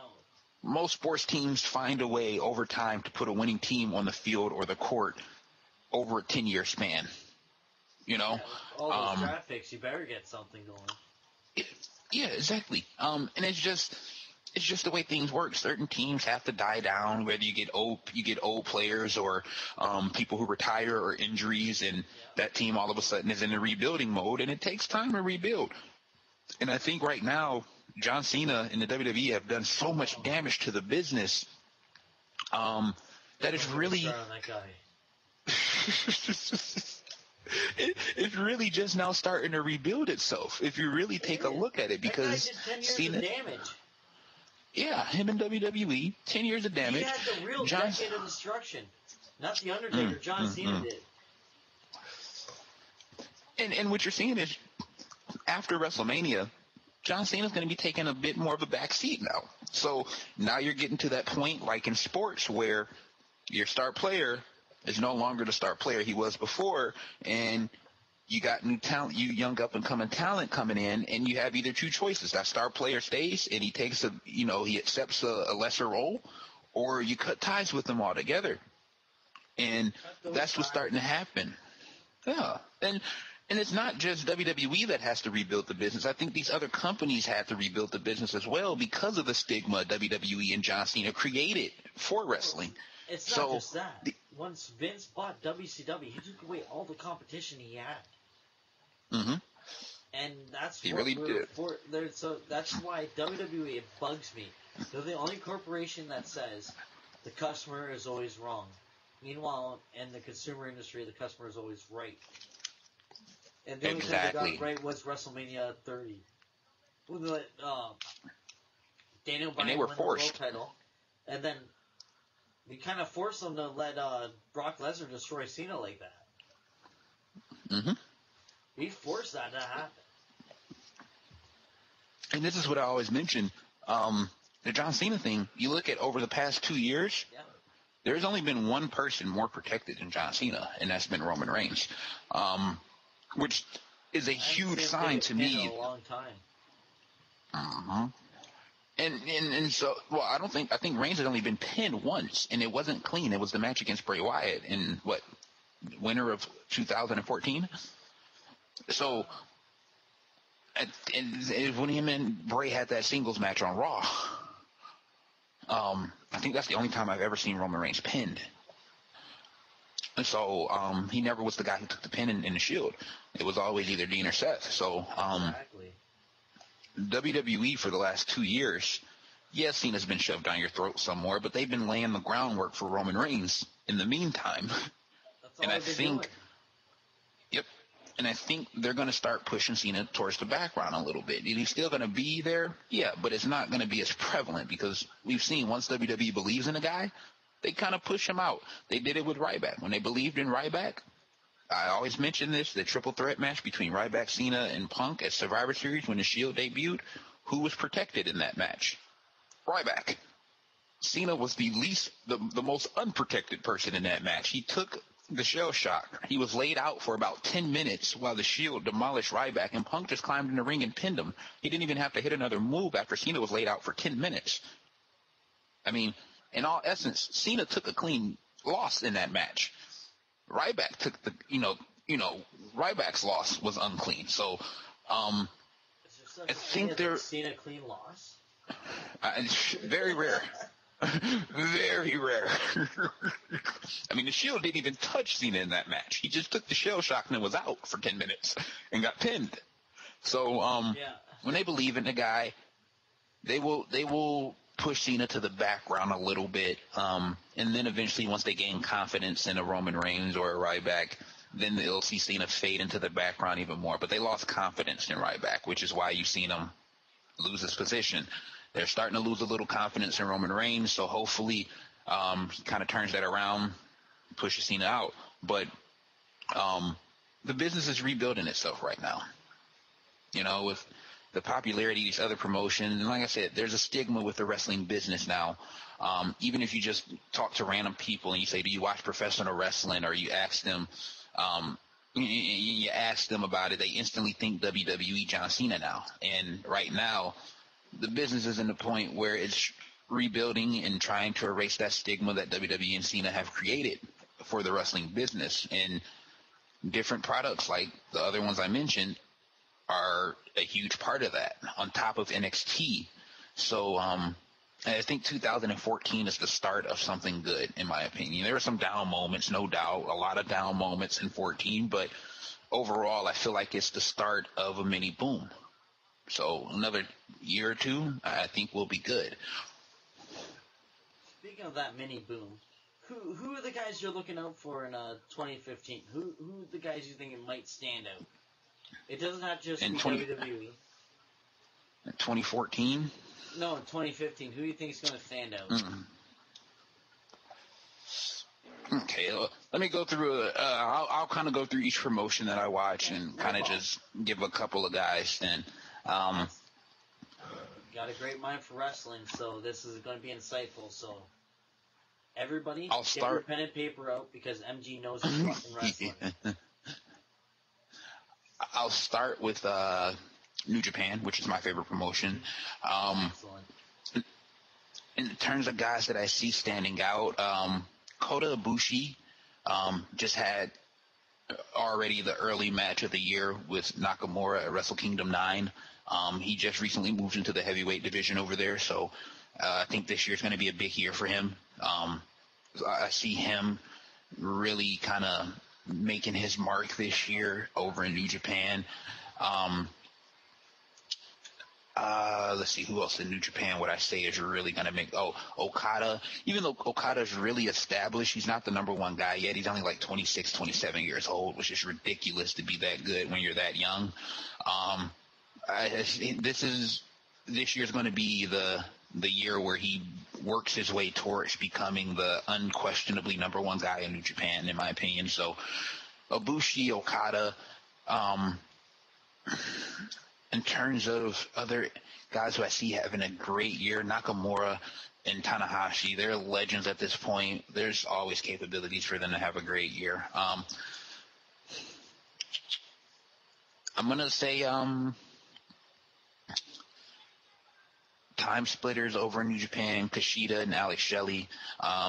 Eventually those guys are going to break up, and Kushida's got huge star written all over him as a junior heavyweight champion over there. He's already won it last year, but I think he's going to win it again eventually. So I see him becoming a big star. He's one of my favorite guys to watch over in New Japan. I'll go to another team who wrestle on the Wrestle Kingdom show, but they actually wrestle for Pro Wrestling Noah. TMDK, Shane Hayes and Mikey Nichols. Those guys are really impressive from what I've seen from them. Would not be shocked that they made a huge statement in 2015 as wrestlers. Go to PWG. Trevor Lee debuted in PWG last year and kind of won everybody over. He's a great seller, which is something that sets him apart from a lot of people. Super athletic. He's only like 21 years old. He's really just now starting to put the pieces together. I think 2015 is a huge year for him. His values are going to rise a lot. I see a Ricochet is another guy. 2014 was probably his breakout year, but I don't think Ricochet's peaked yet. He's still kind of missing something, but I think this might be the year where he finds it. And I'm looking forward to a big year from him. Johnny Gargano, another guy who I really like. I think he finally puts the pieces together as well. He's another guy who he's missing something. But I think he's another guy who finds it because he works really hard at his craft. And the most important thing to him is giving the fans their money's worth. And when you have a guy like that, nothing will stop them. We've seen what Jeff Hardy has put himself through for the fans over the years. I'll go to ROH. ACH, phenomenal athlete, and he is going to be one of the future faces of ROH, along with Cedric Alexander. I'm hoping Tommaso Ciampa, he's one of my favorite wrestlers, and I'm hoping ROH books him right. Red Dragon, they've been together for about 2 years now. They've already put together an impressive list of accomplishments. And right now they're the ROH and IWGP Tag Champions at the same time. But I feel like they're really just getting started as characters. And I feel like the beginning of this year, the end of last year was the beginning of them really inserting themselves into that conversation of great tag teams. You know, they're a really good tag team, but I think they're starting to creep into the conversation of a great tag team.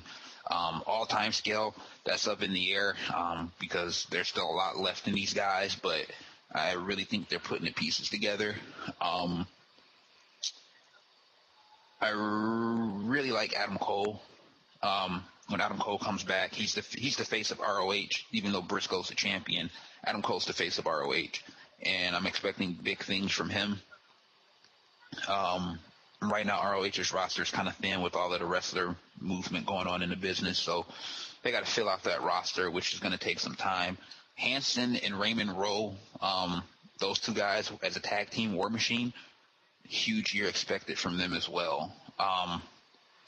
In TNA, I'm going to go with Kenny King, who in my opinion, should be one of the future faces of TNA. He's one of those guys who's just missing something. And you can kind of see him starting to piece it together bit by bit. It's got a lot to do with his on-screen character. But he's starting to piece it together bit by bit, where you see him kind of improving week by week. And I think Kenny King is a future face of TNA. He's going to be one of the top two guys in TNA, in my opinion, down the road. And I think this year is going to be a big year for that for him. He's a great worker. Oh, I honestly, and ROH saw the same thing in Kenny King. You know, he was going to be a future top guy in ROH, and hopefully TNA sees that too, because I think Kenny King could make some money. Oh, yeah. I think as a face, Kenny King could make a lot of money. I even like him as a heel, too. His attitude's really good. Guy knows how to He's really settled into it now. Yeah. So I really like Kenny King. EC3 is another guy for me. Oh, nice. In the ring, he's still got work to do. He doesn't have that's really the only place he has work to do is in the ring. Character-wise, I'm fine. Promo-wise, I'm fine. I'm not happy with the feuds they've booked him in lately, because he goes from wrestling guys like Sting and Kurt and Bully Ray to, you know, the likes of Rockstar Spud. And they've kind of went backwards with him, but I still think EC3 has star potential, and I can see him and Kenny King just having epic feuds down the road as the top two guys in TNA. That'd be a really good feud. And so I really hope that one turns around for those two guys. Turn around for them. Rockstar Spud is another guy I'm going to say as well. I think you're looking at a future TNA X Division champion in Rockstar Spud. He won the boot camp challenge, so they see something in him. They believe in him, and I think he's the perfect underdog. He's goofy, and it's hard to hate Rockstar Spud as a face. As a heel, it's easy to hate him, but it's hard to hate him as a face. And I think that's something he has to his advantage. And from what I hear, he can actually wrestle. So I'm looking at Rockstar Spud as another guy who could potentially, take a leap this year and kind of cement his spot on the roster. The Wolves are another team. But I'm not going to go all in on the Wolves in TNA yet, because I kind of feel like TNA's taken away some of their backbone character-wise from what they used to be outside of TNA. And that's the one hold-up for me with those two. I'm a huge fan of Eddie Edwards and Davey Richards. But it just feels like TNA's kind of taken their backbone away from them. And I need to see that aggressive badass Wolves, not the third wheel in a TLC match against, the Dudley Boys and the Hardy Boys. So exactly. Hopefully they give those guys a chance to really shine and come into their own, because I really think they could be huge for them. They should be. Looking up and down that roster, I'm going to go with Taryn Terrell as another one. Personally, I don't like Taryn Terrell, but I do give her credit for improving. And if she keeps on improving, I see no reason why she shouldn't have another big year.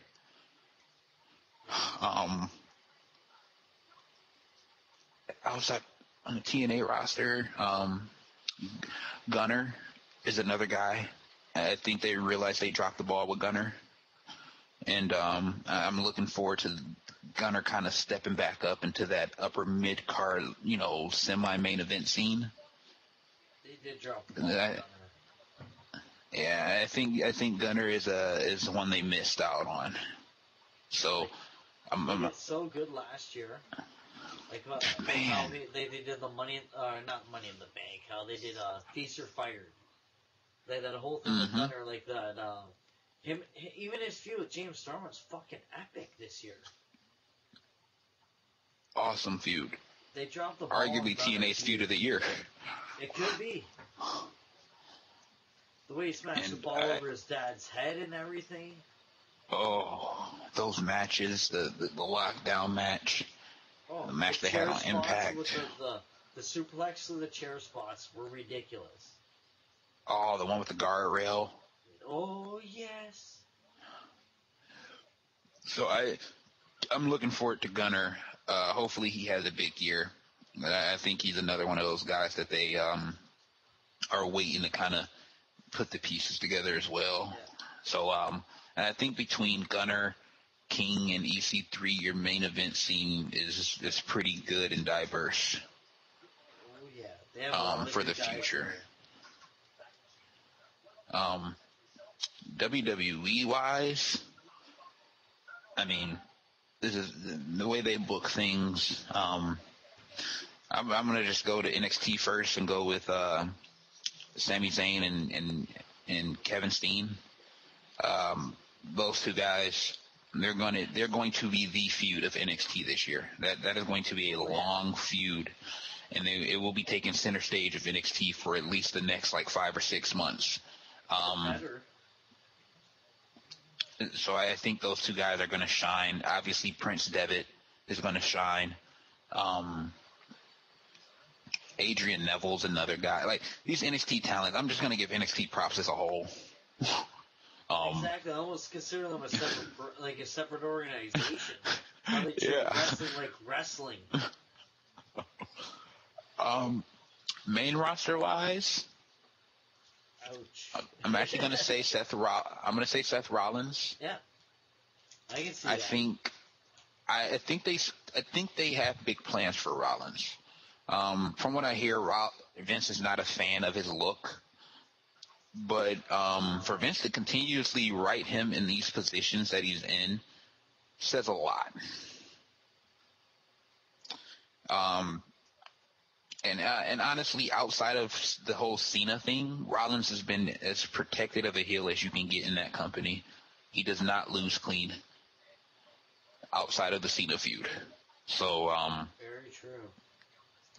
I mean, so that right there tells me how much they're protecting him and how much they value him. And I think a face turn is happening sometime down the road. Maybe not until later in the year, but I do think it happens. But you already said that Seth Rollins would be a better face than heel. Way better. And Ambrose is a way better heel. Uh-huh. So hopefully they switch those guys up. It'll be really fucking entertaining. And I would love to see their next match be that type of match where both of them are on opposite sides now. That way you can kind of elongate the feud even longer. For their final big blow-off match, maybe at a WrestleMania one day. That's where the big blow-off should happen, is at WrestleMania. It's supposed to be the big build-up until WrestleMania. Exactly. Bray Wyatt is another guy I think has a big year. He got buried by Cena last year, but right now they're building him up for Undertaker, which to me says a lot because they're not just putting anybody in a match with Taker. I'm surprised they're putting anybody in a match with Taker. At this point, yeah. Well, in my opinion, once the streak's done, that he should be done. That should be his career-ending match. Oh, yeah. I think they're holding off, hoping for 32. 32? Home state. Yeah. Home state, Hall of Fame induction.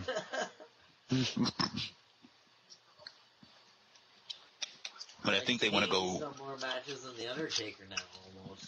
I think they want Wyatt Taker this year, and then next year finally go Sting Taker just to end it and let those guys walk off into the sunset. Will they be able to walk after that match? We'll call that the wheelchair match. Probably not Taker. Well, I don't know. Sting hasn't really taken a bump in, 5 years, so. Oh no, man, that's Super Sting, man, and Super Sting from early 2014 was a beast.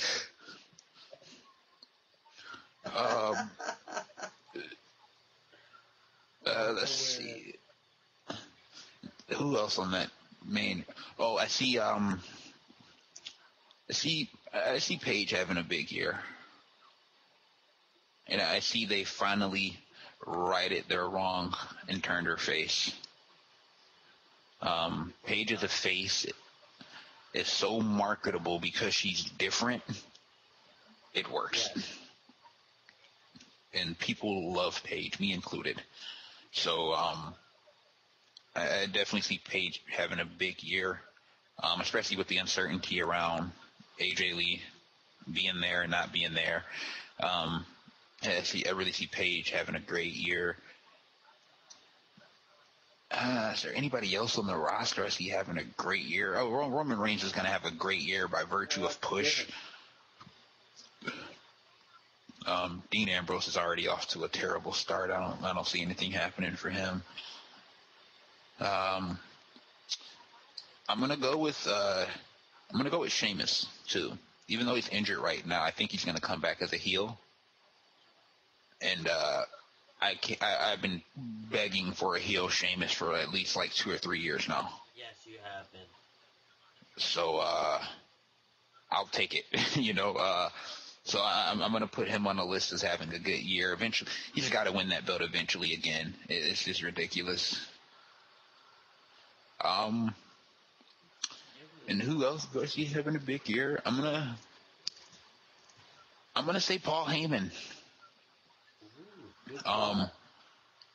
After Brock leaves, I don't think Heyman walks away, and I think they'll be. Yeah, and I think they'll be smarter this time around with the person they put when Heyman and how they use them. I can almost see Seth Rollins going with Heyman. Yeah, that's been the big thing. I've been hearing about them maybe teasing Paul Heyman possibly being torn between Brock and Rollins, and who knows, maybe at the end of Mania you see Heyman and Rollins standing tall after Rollins is cashed in.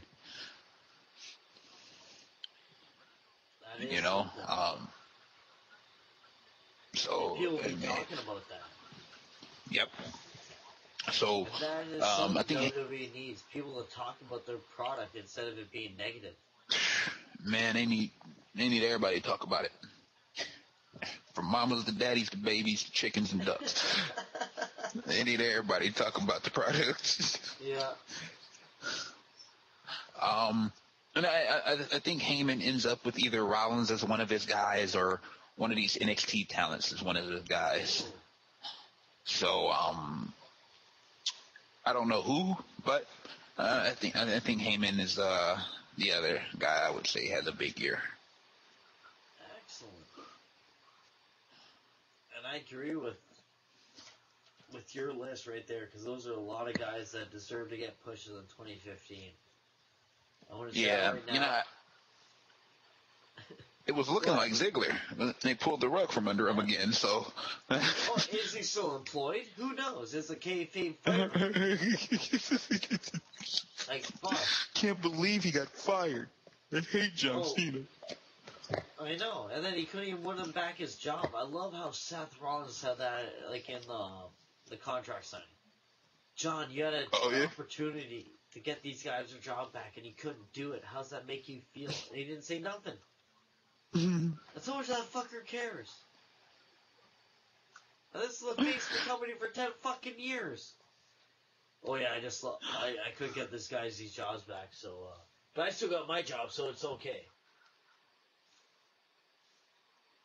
Oh my god, it's so terrible how they book these shows. Oh yeah, it's ridiculous. It's insulting anybody that has any shred of intelligence in their body. No, yeah, they think we're idiots. Oh, they do. It's the only company where the customer is always wrong. The only. Exactly. That's what WWE does. Well, you're cheering for this guy, we want you to cheer that guy. Well, guess what? We're not going to cheer that guy. We want fucking Yes-A-Mania. That's what we fucking want. And now, since Daniel Bryan's healthy again, I want Yes-A-Mania 2.0, damn it. Give it to us again. Exactly. If you get, I'm going to say it again, if you get Brock Lesnar and Daniel Bryan, the B&B main event, I'm going to be so fucking pumped for that match. I don't care that was still wins, WrestleMania. I'll be grinning ear to ear. Yeah. Yep. That's Mania right there for you. I'm all in for it. Exactly. I don't give a shit who else is fighting as long as they got Brock versus Bryan. I don't care. But it has to be for the world title.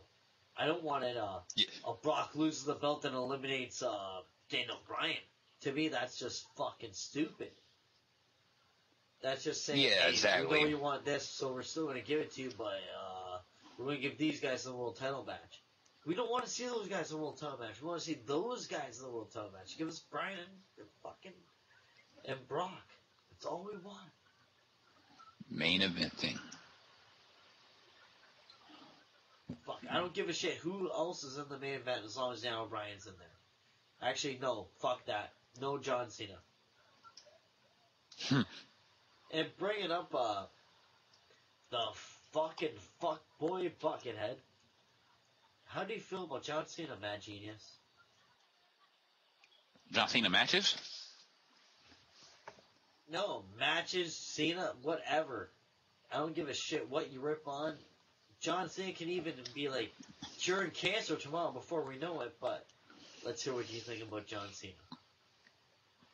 Oh, in my opinion, John Cena is the unequivocally worst professional wrestler of all time. To quote Daniel Bryan, yes! There's never been a wrestler who has turned away so many fans from the business as he has. Yes! Never been a single one. Never. I mean, people like to compare him to Hogan. Hogan drew about 15 times as many people as Cena ever drew. Ever. Well, let's put it in, like, when you bring up Hulk Hogan, my dad was one of those guys that was like, Chris, come here. Check this out. This is Hulk Hogan. Watch him. That is a man fighting. Put me on his knee. Do you think dads are doing that for John Cena? I don't fucking think so. No. He is the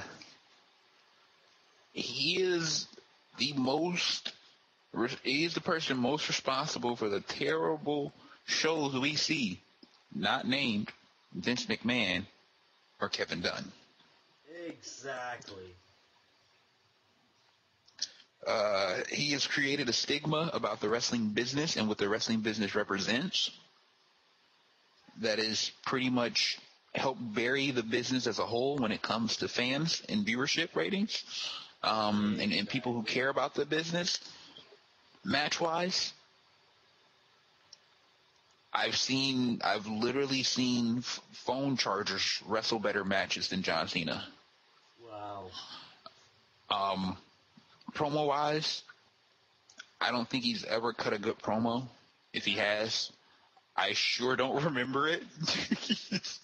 But I doubt he's ever cut a good one. And for you John Cena fans, if you know a good promo, let Mad Genius and myself know, and we'll let you know how shitty it was. Thank you. So, John Cena is the worst.